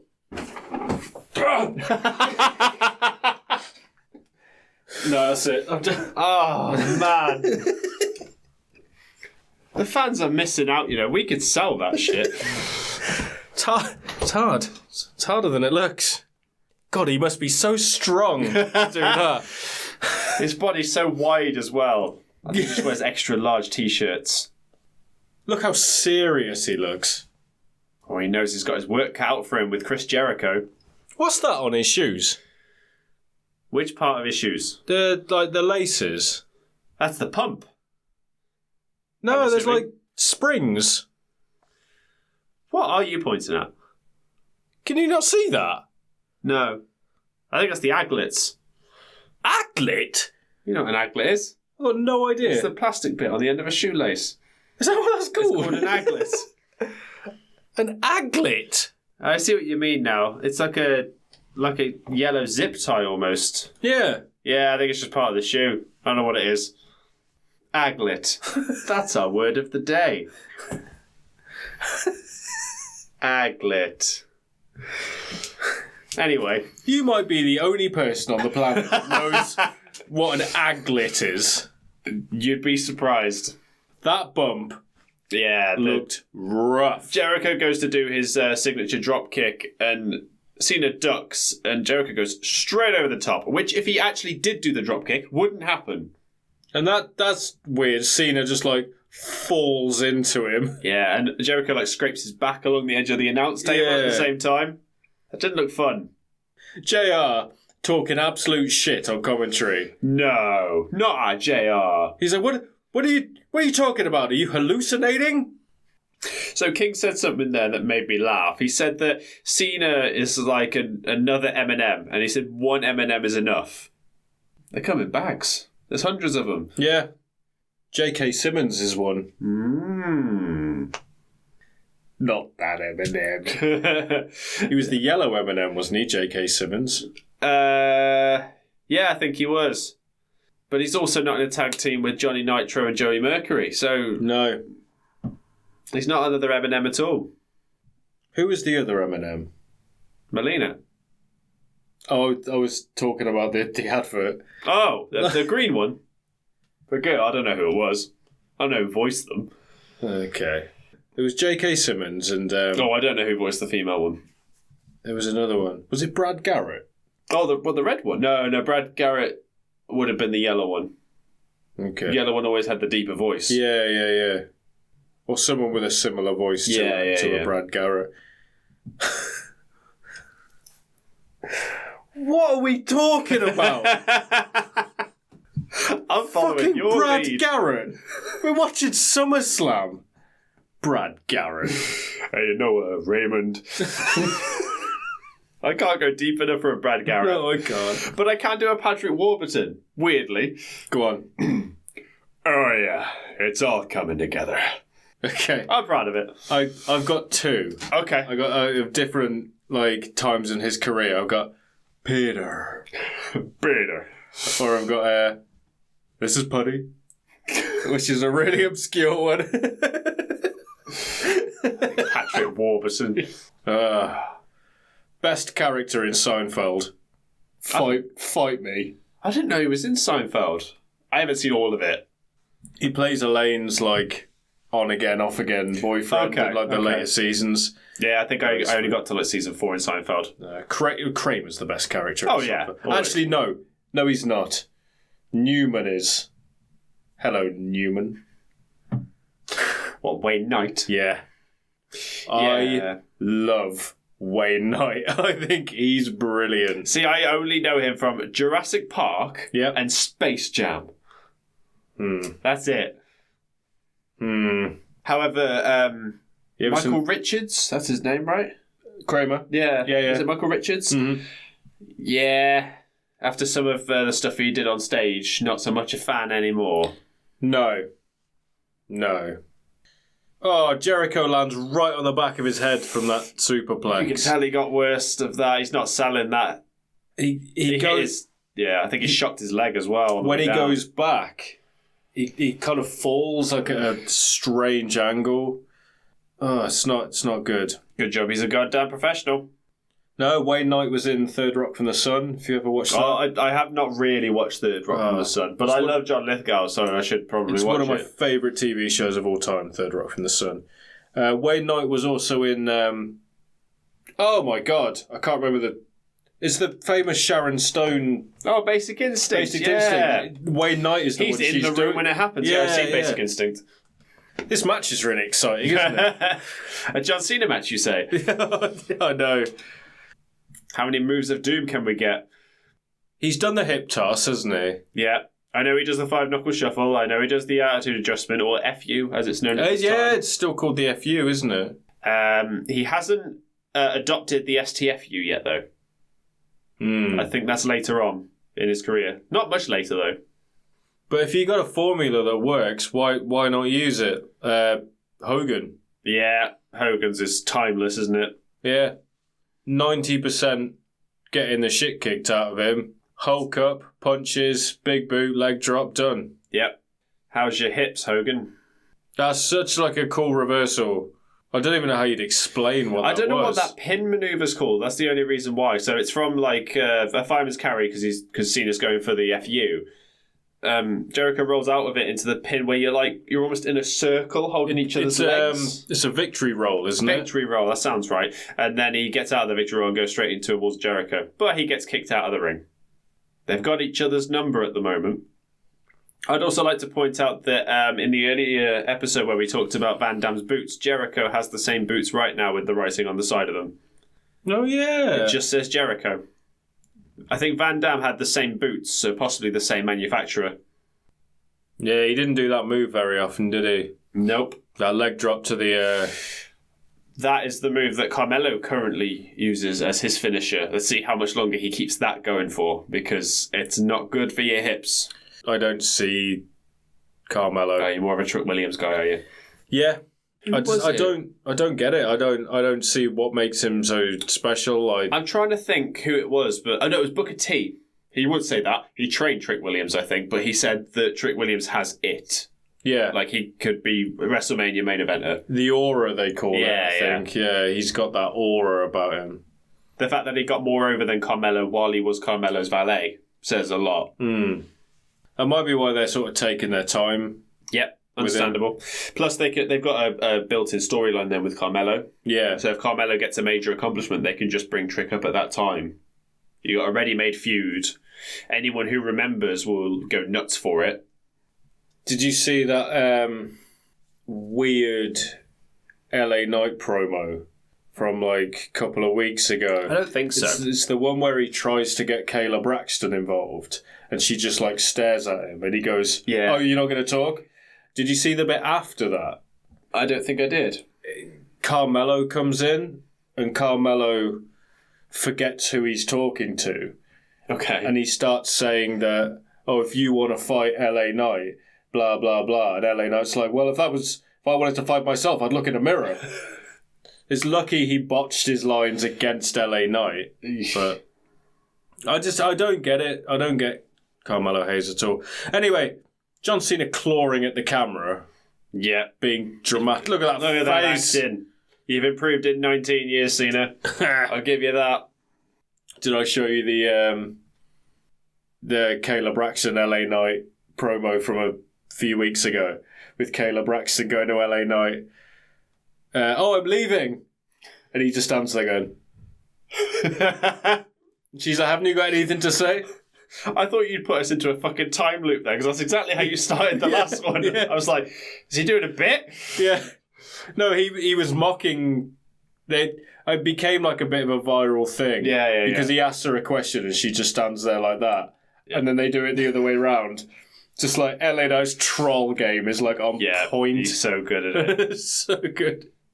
But it makes you think, because she's obviously left WWE she has now, like, yeah. If she had just checked out at that point. Possibly. And like LA Knight trying to get her involved. And she but he was made just it like, work. I don't care. Knight made it work. Yeah. Here we go. That sit-out hip toss always looked really weird to me. It's like, why change a move for the sake of it? I don't know. I think it's because he's barely holding onto his arm as well. And then here comes the 5-knuckle shuffle. Yeah, so we had the hip toss. We've had the spinning powerbomb thing. Goes to the 5-knuckle shuffle, but Jericho catches him in the walls. So they were cheering Cena when he first came out. And now they're cheering Jericho. Yeah. Weird to think he only held that title once, Jericho. Yeah. Every other time it was the World Heavyweight Championship. I can only see him with like the big gold belt. Yeah. When I picture him. And I can only really picture him as like short hair, walk out to the ring for Jericho. One of my favourite short hair Chris Jericho moments, and it's so funny. It's is it Madison Square Garden where they come out and the crowd are like here? Yeah. And they come out there. I think so. And the crowd are trying to touch him when he comes out, but he just comes out and goes but he's still doing like the stupid Chris Jericho face. I think my favourite one is the one at the Hall of Fame when the Rock's doing a speech. He's got the short hair still, and Rock says he's joking around with Jericho, just saying some standard things like, oh, Chris Jericho's here, blah, blah. And then he goes, I'm surprised you've managed to stay relevant when you've got a haircut like a 9-year-old boy. And Jericho just stands up, like he's dead serious about it. Then he just looks around for a second and just goes, yeah, why not? And then sits down. And then starts doing this. There's another Jericho moment during Mick Foley's Hall of Fame induction. Do you remember that? No, I don't, actually. Not that specific. That might have been the same time. So he goes, Mick Foley says, I've only got a few regrets in wrestling. I never beat Chris Jericho. And Chris Jericho gets up, gets on stage, lies down, and Foley covers him, and Punk comes in and counts the 3. Oh, that's brilliant. Jesus Christ. God, the strength for Cena to do that. Have you had Cena win? So it's a tilt-a-whirl. So it starts from a side slam. Yeah. And he manages to get him into a fireman's carry position. Standard Cena affair. Jericho wasn't on his best form, but as we said, he was on the way out. He did it for the Chain Gang. All of his fans, the Chain Gang. Because that was a thing. Definitely. Apparently. Right, time. Holla, holla, player! It's Teddy Long. Genuinely made me jump. So we have Batista versus JBL for the World Heavyweight Championship. Batista in his hometown, of course. So we said earlier, it's weird to think back to a time where Undertaker was a full-time performer. Yeah. I forgot Batista was an actual wrestler first. He's that good an actor. Yeah. He's made you believe that he was never a wrestler.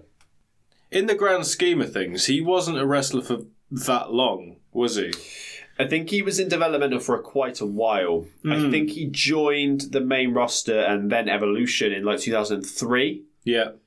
Well, he was Deacon Batista's bodyguard. Yes, he wasn't was. And then I think he left like 2007, 2008. Maybe a little bit later than that. But he joined wrestling quite late, didn't he? Yeah, he's in his 50s. And he's older than Triple H. Sorry, I just forgot about that line. You're not a wrestling god. You're a wrestling fraud. Good one. Good one. Lucky you're a good actor. It's funny to think. It's kind of ironic, actually. One of the most well-known promos he ever did was the "Give me what I want." One of the worst acting jobs he ever did. And that's because he forgot his lines and just repeated what he said before. And Triple H went along with it. Yeah. Always been good on the mic, though, Triple H. But yeah, he got into wrestling quite late, didn't he? Yeah, Batista. Yeah. I imagine older than Triple H now, so when you look like that and you know time's ticking, they must have just gone rocket back. Mm-hmm. Well, they don't always do that for everybody, though. Yeah, true. I think the bodybuilding background helps a lot. I mean, but there's bodybuilding, and then there was like Batista's body. Like, he's built just different. Yeah. You take one look at him and you're like, Jesus. He said multiple times that they tested him all the time as well. Yeah, I can see why. I test him all the time. You'd struggle to convince me that he was natural. I mean, I know genetics play a good part of it. Sometimes you just win the genetic lottery and... Yeah, of course. And that's it, but... You know how shit hot they were on that stuff, though. He must have been tested. I don't know.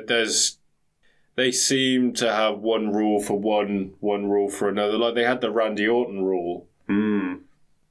Where he broke... was it the wellness policy? I think he broke it 3 times. And that's normally enough to get fired, yeah. But they said because a lot of time had passed between his second one, and it was like...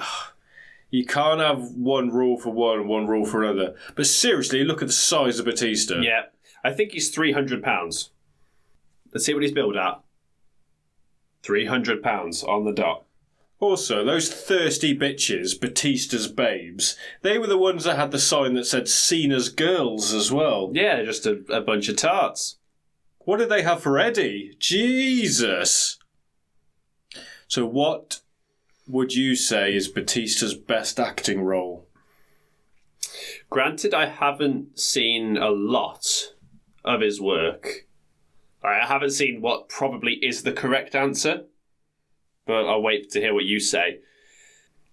I've seen technically 5 of his movies, but 3 of them roll into one. Mm-hmm.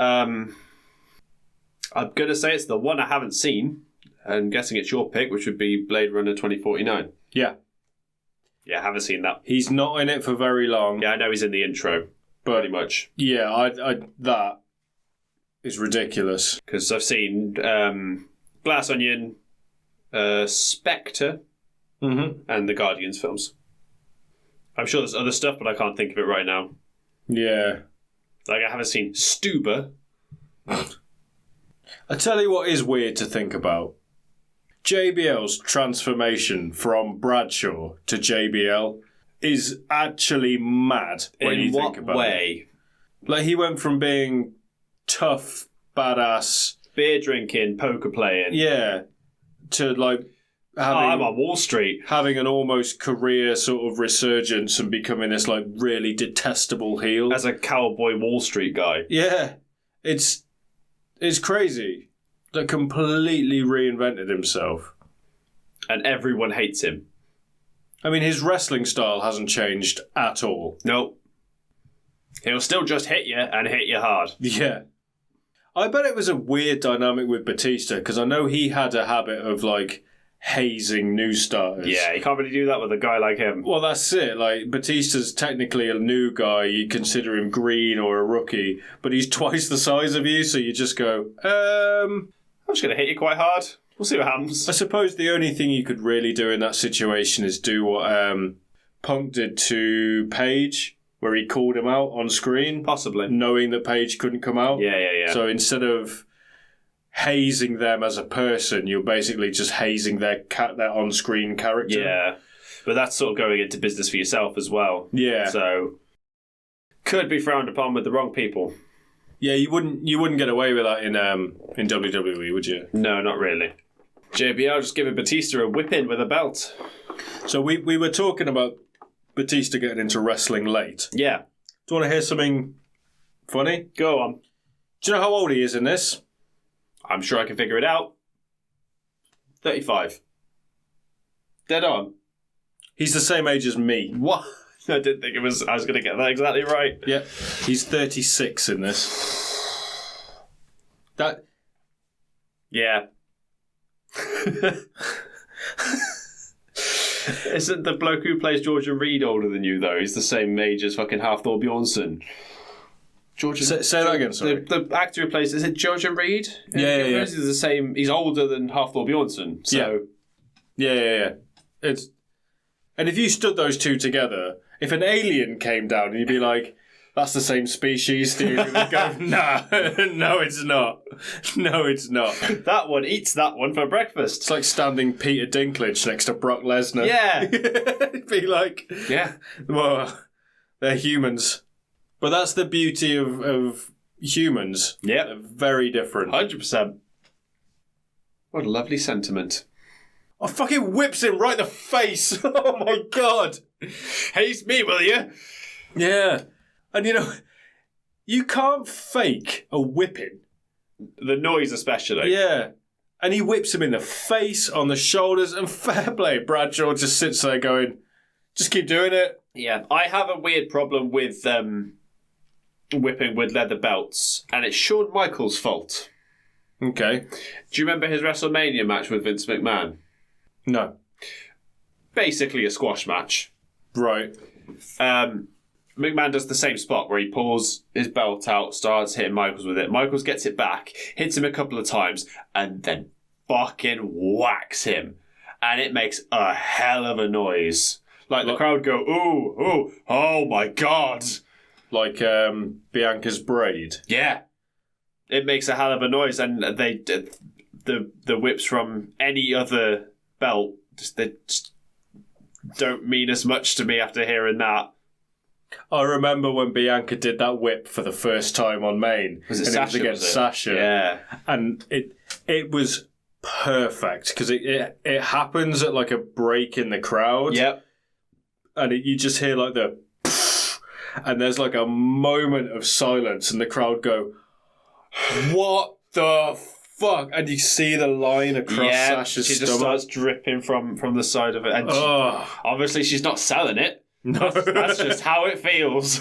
Well, you're at WrestleMania, and that match was historic in its own right. If you watch it back, she's almost crying. Yeah. From the pain. Well, you would. You'd be like, right, we have this opportunity. Just fucking whip me with it. It's just quite literally a lashing. So... Oh, that's hard to watch. So it looks like... Sorry, interrupt you. Yeah, go on. JBL's about to do a pile driver on the top of the stairs. Batista does the back body drop, and like, I thought JBL's head, the back of his head was going to come off those. It was dangerously close to him. Yeah. Luckily not. It's a weird thing with like these no-holds-barred matches. Also, we completely just breezed through it in this, but Batista kicked out of a clothesline from hell. Did he? 1, clothesline from hell, hell of a move. Oh, yeah. 2, has anyone done that before? They must have done. I feel like Eddie might have. Yeah. I don't get why Batista never sat down properly when he did a Batista bomb. The momentum of it, I guess. He'd do it, and then he'd like bend his legs a little bit like he didn't want to land on his bum. I can only assume it's the momentum of it all. Yeah. But he never did it, like, depending on who he was doing it. Crowd shouting one more time for another Batista bomb. Imagine if he got, like, the wrong end of the stick and climbs it and does the Batista bomb off it. They're like, no, we wanted it on! There are bits of stupid moves the like crowd that, start chanting, give me what I want! Yeah, there are times where the moves have been done like that and it's been stupid. Yeah. Hold that thought, because Batista That's the sexy wins. pin. That's the sexy pin. That's a sexy pin. Batista's basically mounting JBL for the pin. I watched this a while ago in preparation for this, and in my notes, we were talking about what I wrote. That pin was ... sexy. I wanted to see. I was interested to see what it was, and you know what? It was. That's a sexy pin. That's a sexy pin. It wasn't quite as sexy as McIntyre's sexy crawl at WrestleMania. Well, yes. Do you remember when Rusev did a camel clutch on the stairs to Cena? I think it was Cena. What difference does that make? No. But it's stuff like that. It's like, yeah, you've done it on the thing, but it doesn't make any difference. You're just trying to do stuff to be different for the sake of it. Right, it is time for a main event. Sound like Mark Henry. Oh, here we go. The match that doesn't work for you, brother. Couple of things. I'm just going to get this out of the way first. Is this the first Shawn Michaels match we've covered? Singles match, yes. He was part of Royal Rumble 99. Right, you are. But he was in the match for 30 seconds, so I don't really count it. Secondly, do you know the story behind this match? Yes, pretty much, but tell the audience anyway. So this was supposed to be, dependent on who you believe, a series of matches. So some people have said it was supposed to be like 5. Some people it was going to be 3. The agreement was Hogan goes over first, then Michaels goes over, and they have a series of matches trading wins and losses. And then, again, depending on who you believe, on the night, Hogan decided, oh no, we're only doing 1. And I'm going over. And there was a whole other thing as well. Hogan insisted Michaels turned heel. He didn't want to turn heel. And you can tell because the night after this, do you remember what happens? No, I didn't. Michaels turns face again. Of course. So he only did it for this feud. Hogan wasn't on TV very much in the build-up for this either. Nope. So basically, Michaels carried the entire feud. Some people said that the reason Hogan decided, oh no, we're only doing the 1, is because Michaels went a bit too far in the build-up. But Michaels says that he got the go-ahead from Hogan. Like, it's business. Yeah. Do what you need to do. So there's mixed mixed things as to what happened in this, but I mean, it's just wrestling, it's just ego, Yeah, of course. I'm inclined to believe Michael's story out of the two of them because it seems the most feasible, but we'll never know. But when you know the context, a lot of the stuff in the match makes sense, and we'll get to that when it happens. There's some bits in the match that I think Michael's... I mean, there's a lot of things in the match where Michaels is just being petty. Yeah. But there's one really big one. I'll point it out to you when it happens. I don't know if you picked up on it or not. I'd be interested to see if you did. I don't think I did. But yeah, it's noteworthy to say that these two never worked together again. And they didn't before, in singles matches at least. Nope. Well, they might have done early on while he was still with the Rockers. I doubt it. They were completely different level. Here we go. Shawn Michaels is a heel. And he's still got the same theme. It always worked as both, though. That's the thing. That's the thing with a good theme. It works on both levels. I love how it just didn't age either. Nope. Yeah, you talk about someone having it. Yeah. Like, someone that can't be taught. And he's got it. Who was better in the ring in their prime? Michaels or Guerrero? More importantly, did they have a match together? I don't think they ever did. Ooh. I feel like they never did. I think WWE sports entertainer style, Michaels. You want to get a good match out of anybody, Guerrero. Yeah. I'll completely follow that. Yeah. My answer was going to be it depends on what you're after. So, yeah, you've answered it for me. I think Michaels was very good at reading specifically a WWE audience. Do you know, if we're talking a dream match of any era, and on that note that you've just said, I'd had him versus Zayn. Two excellent readers of a crowd. Yeah. I know people get annoyed with Sami Zayn because apparently he can just walk into an arena and immediately know what to do. Again, can't really be taught. You just know. Say what you want about Hogan as a person. As a wrestler... one of the best. I mean, you forget until you watch something like this and you listen to the crowd and you see the way he works everybody, brother. It's mad. It's a whole other level. It's virtually second nature at this point, isn't it, what he does? As formulaic as it is, it works.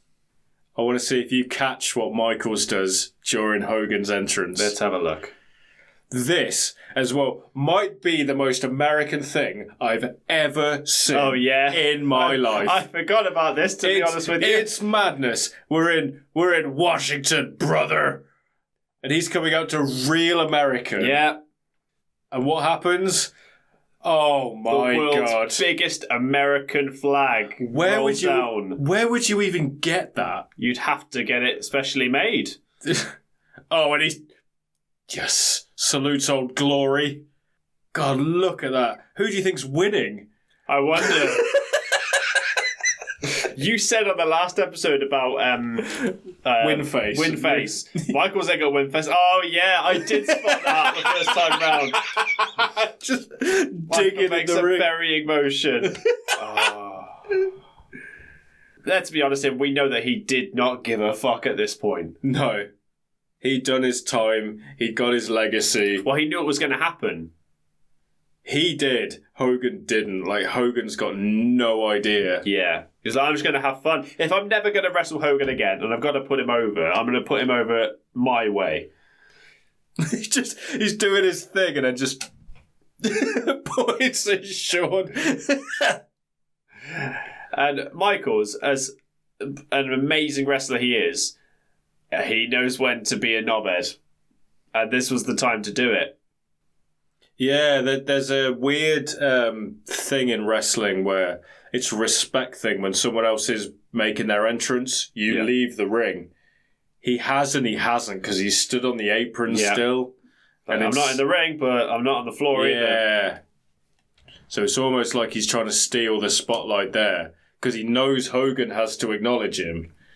So yeah, you can do your entrance, but I'm going to be a part of your entrance. Yeah, I'm going to stand here the whole fucking time. See, Hulk Hogan looks a little bit annoyed already because he grimaced a bit. Yeah. But you can't sell it. Weird thing with Hogan matches, they start and end for a much longer time than they should. Hogan chasing him down while flexing. Yeah. I don't know why. It's so funny. It's almost peacocking. So at this point, it's funny knowing what happens because Hogan's got no idea. Yeah. And you get to see his genuine reaction of everything that happens as well. I wonder as well, at what point Michaels decided, I'm going to be silly in this. Does he already know he's going to do it? He must have done. Yeah, I have a feeling he must have done. But there's some improv here in terms of the selling. He has to go move by move. Yeah. See, Hogan kind of looks like... He's like, you shouldn't be doing this. What are you doing already? You screwed Brett chants from the crowd. Yeah, in the build-up to this, there was the really famous Shawn Michaels promo. Oh, when they're in Canada. In Canada, he yeah. Swerves them. Okay. Because they play Brett's music and they play Hogan's music. Yeah. I knew about the Brett part. Didn't know so much about the Hogan part. Well, yeah, no one ever talks about that bit, but that was in the build-up to this match. I can't take my eyes off this feather that's obviously come off Hogan's scarf. You stupid boa. So there's a bit in particular where I think Hogan realises what's happening and gets annoyed. It's that. There. Because he properly throws his bandana at him like, What are you doing? Because I'm trying to remember if that's something Hogan did. Don't think so. Yeah, you can tell he's not happy. I feel like Hogan's selling a little more than he should. Yeah. As well. I don't know if he's trying to match the energy but try and keep it professional or what. Well, it's a classic Hogan thing, isn't it? You need to get beat down. Well, you said it yourself. The odds. Yeah, 90% getting the shit beat out of you, 10% hulking up. Yeah. The bigger beat down you get, the more heroic you look. This is the famous stupid, him getting kicked and bouncing up and down. It's so good. Oh, he crutches himself with it. This isn't the one I think of. It's the clothesline to the outside. That's the one. He does the extra front. He stands up, and then falls back down again. And that fucking hell. Bounces his head off the turnbuckle and he flips over from the impact. Takes a flip bump. Because I remember this being like an absolute farce all the way through. It's not as bad as I remember. The middle section is pretty much a standard match. I think Michael does what he needs to do to get his point across, and then he plays ball. Yeah, he does business. Here it is. So clothesline to the outside, a roll, he stands up, and then falls back down again. Oh, it's ridiculous, isn't it? Hogan said, "Get out of the way, brother, I'm going to kill him." They're saying Michaels has too much energy tonight on commentary. Yeah. You try and sell that, boys. It ain't going to work. That makes me laugh so much. The King's like, Hogan slammed Andre. Nobody ever slammed Andre before a coachman without skipping a beat. Or what about Big John Studd? And then there's a long pause. I like to think King just sort of went, shit. Yeah. Well, famously, loads of people slammed Andre. Haku did. Yeah. John Studd did. I'm pretty sure one of the Road Warriors did. Yeah, sounds right. But they said that you could only slam Andre if Andre wanted you to slam him. If Andre doesn't want you to slam him, guess what's going to happen? Yeah. Hogan said he tore 16 muscles in his back slamming Andre as well. You don't have 16 muscles in your back. Yeah, no, you don't. Hogan might. He makes new ones all the time. Yeah, and then ripped them. In his mind. Which one? He's got two minds. That's two minds, faces, not 16 minds. muscles. Two faces. Probably the greatest political mind in wrestling ever. That slap looked stiff as well. Look at Hogan. Oh, another one as well. Yeah. Oh, no. Oh, he's off again. Doing the old Flair bump. That's not that over the top, because Flair did that. Flair did do it all the time. And another slap as well. Oof, flip bump for that, though. Onto the apron as well. It's a mad bump as well, isn't it? Yeah, I don't fancy doing that. Oh, those girls are so happy. Oh, let me touch Hulk Hogan. Stroke him. Ah! Oh, Hogan! Hogan's whores. Ham-like right hands. Yeah. When I saw this, and I saw Michaels on the announce table, I was like, is Hogan going to do Sean's elbow drop? Just Hogan goes to the outside. Bang! Yeah, I don't think so. I don't think Hogan ever went to the top rope in his entire career. Yeah, pass. The smart money would be on no. I'm willing to bet he didn't. He never needed to. Oh, there you go. Ring post bump. I wonder what's going to happen. There Is that Hogan blading you right can see on camera? It right there. Subtle Hulk. He's still doing it. Oh no. Oh, let me wipe the sweat from my brow. Oh, was he blading? Because he's That looked like it. Oh, here we go. Look, yeah. Now's your chance. Doing the thing where they start punching the cut. Yeah. Not yet. No, Not actually, bleeding yet. This is a Hulk Hogan match after all, though. It's coming. he has to blade on camera. Yeah. It's like Cena calling spots. It's just it's not a match without it. Here it is. More punches. Now's your chance. Hogan doesn't want that, does he? He's trying to muscle Sean out of it. There it is. Was that it? I don't know. We'll see.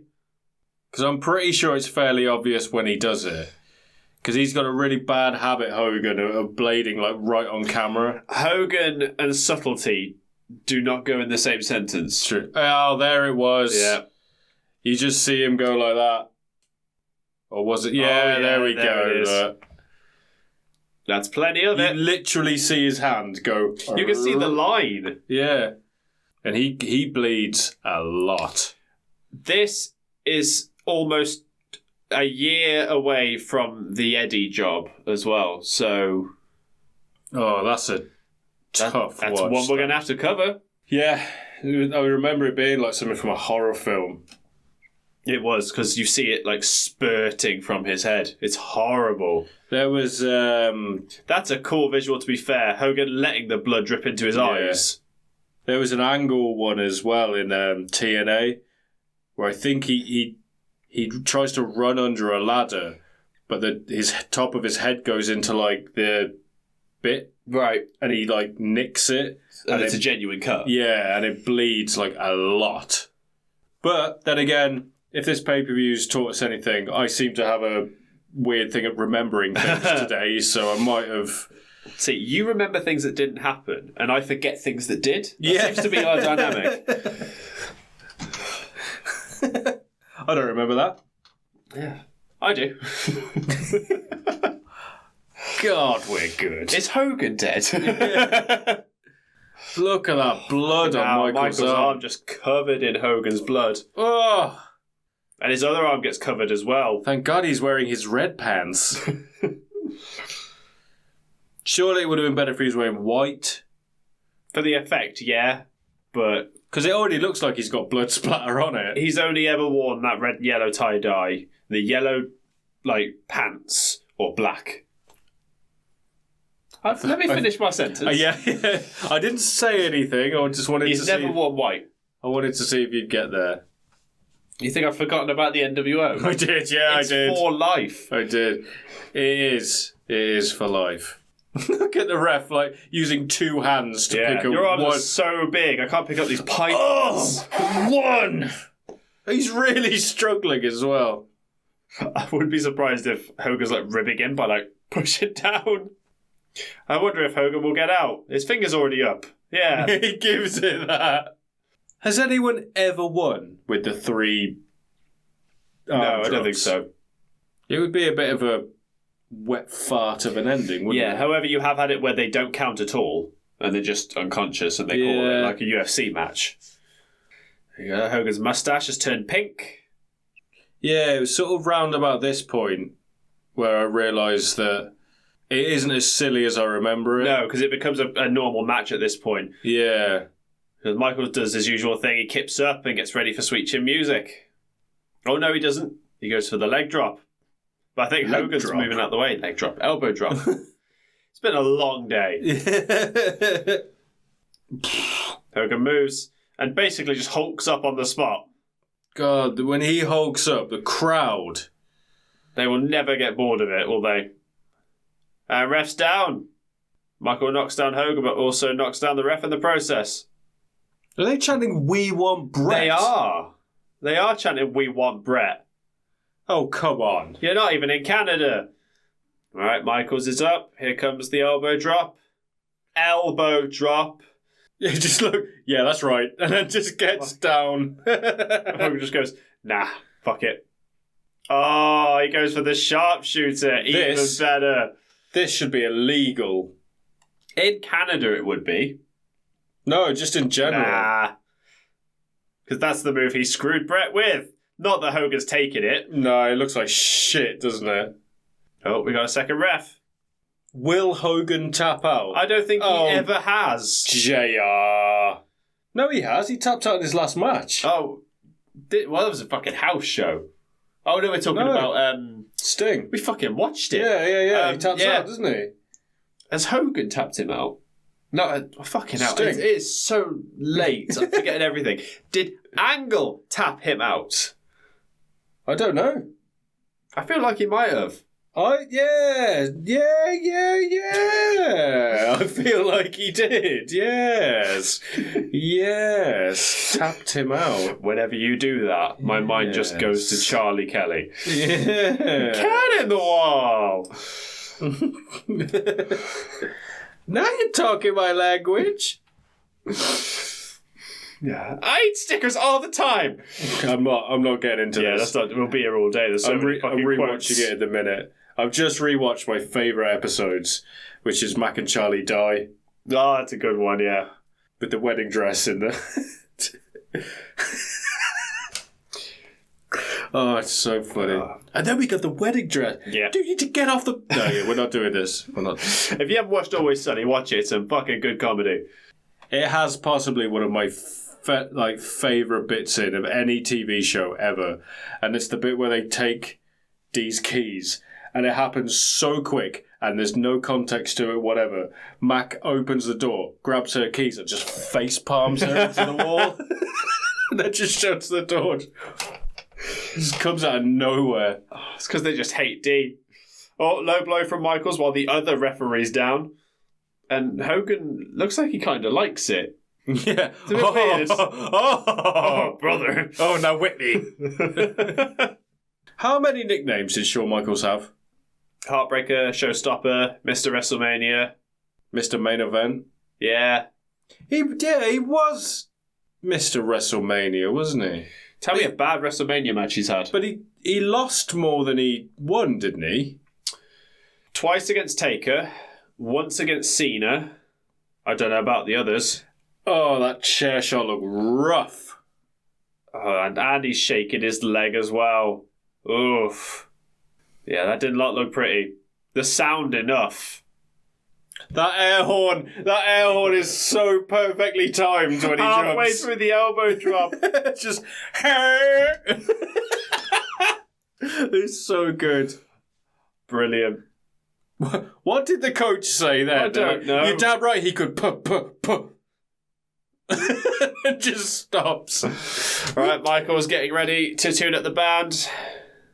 He's going to hit that sweet chin music on Hogan. Hits it. God, JR, man, in his prime, really added to things, didn't he? And Hulk's out of it. Not only kicks him out, but powers him out. up, yeah. So, Coach says that people don't kick out of sweet chin music. Pretty sure it's been kicked out plenty of times. I think a few people did. Oh, he's hulking up again. Oh, is this the massive big boot? Oh, nice big foot.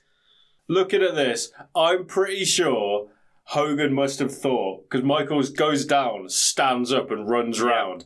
And when Hogan turns round, he's doing the second fallback, isn't he? And that's what he's going, what the fuck?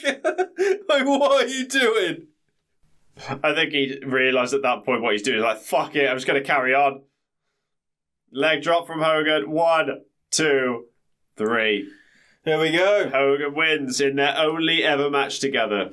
Couple of silly sells. Yeah. Not as bad as its reputation would have you believe. Oh, yeah. Still silly. Oh, yeah. Not super silly. I mean, you see people doing those sells now. Yeah. Like, just going over the top. Yeah, I think Michaels is smart enough to just kind of make it slightly obvious what he's doing. And now we've got 5 to 10 minutes of Hogan's celebration. Because what else are you going to do? Well, you say that, but there's a bit that happens now that if I were a betting man, I'm not, but if I was, I would put money on the fact that it's completely unscripted and it's Michaels going into business because he gets in the ring. Yeah, here he is. He's going in the ring now. And makes Hogan shake his hand. Yeah. And if you look at Hogan's face, like Hogan looks pissed. Yeah. I need to know, Michael says.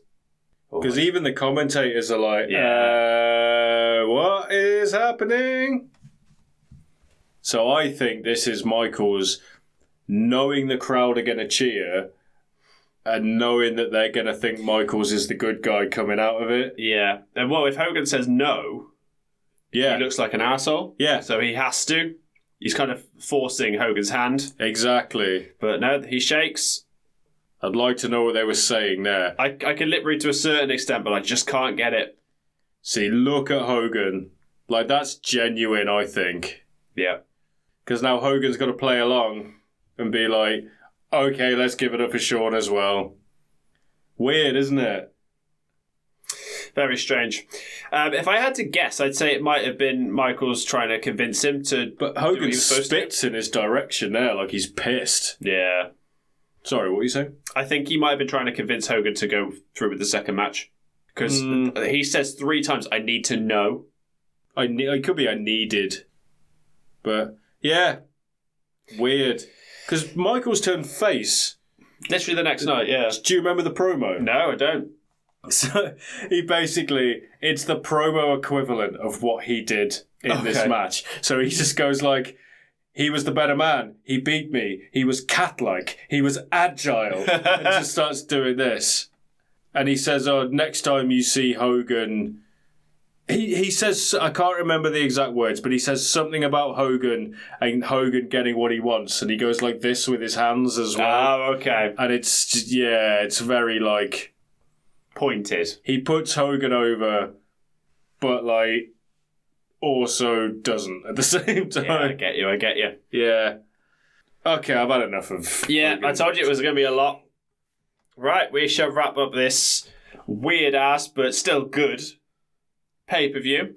Thank you very much for listening or watching us talk over SummerSlam 2005, especially if you've got this far, because we know it's been a long one and we appreciate it.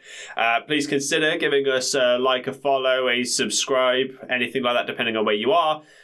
Leave a comment, let us know what you think of the episode and what other episodes you'd like us to cover in the future.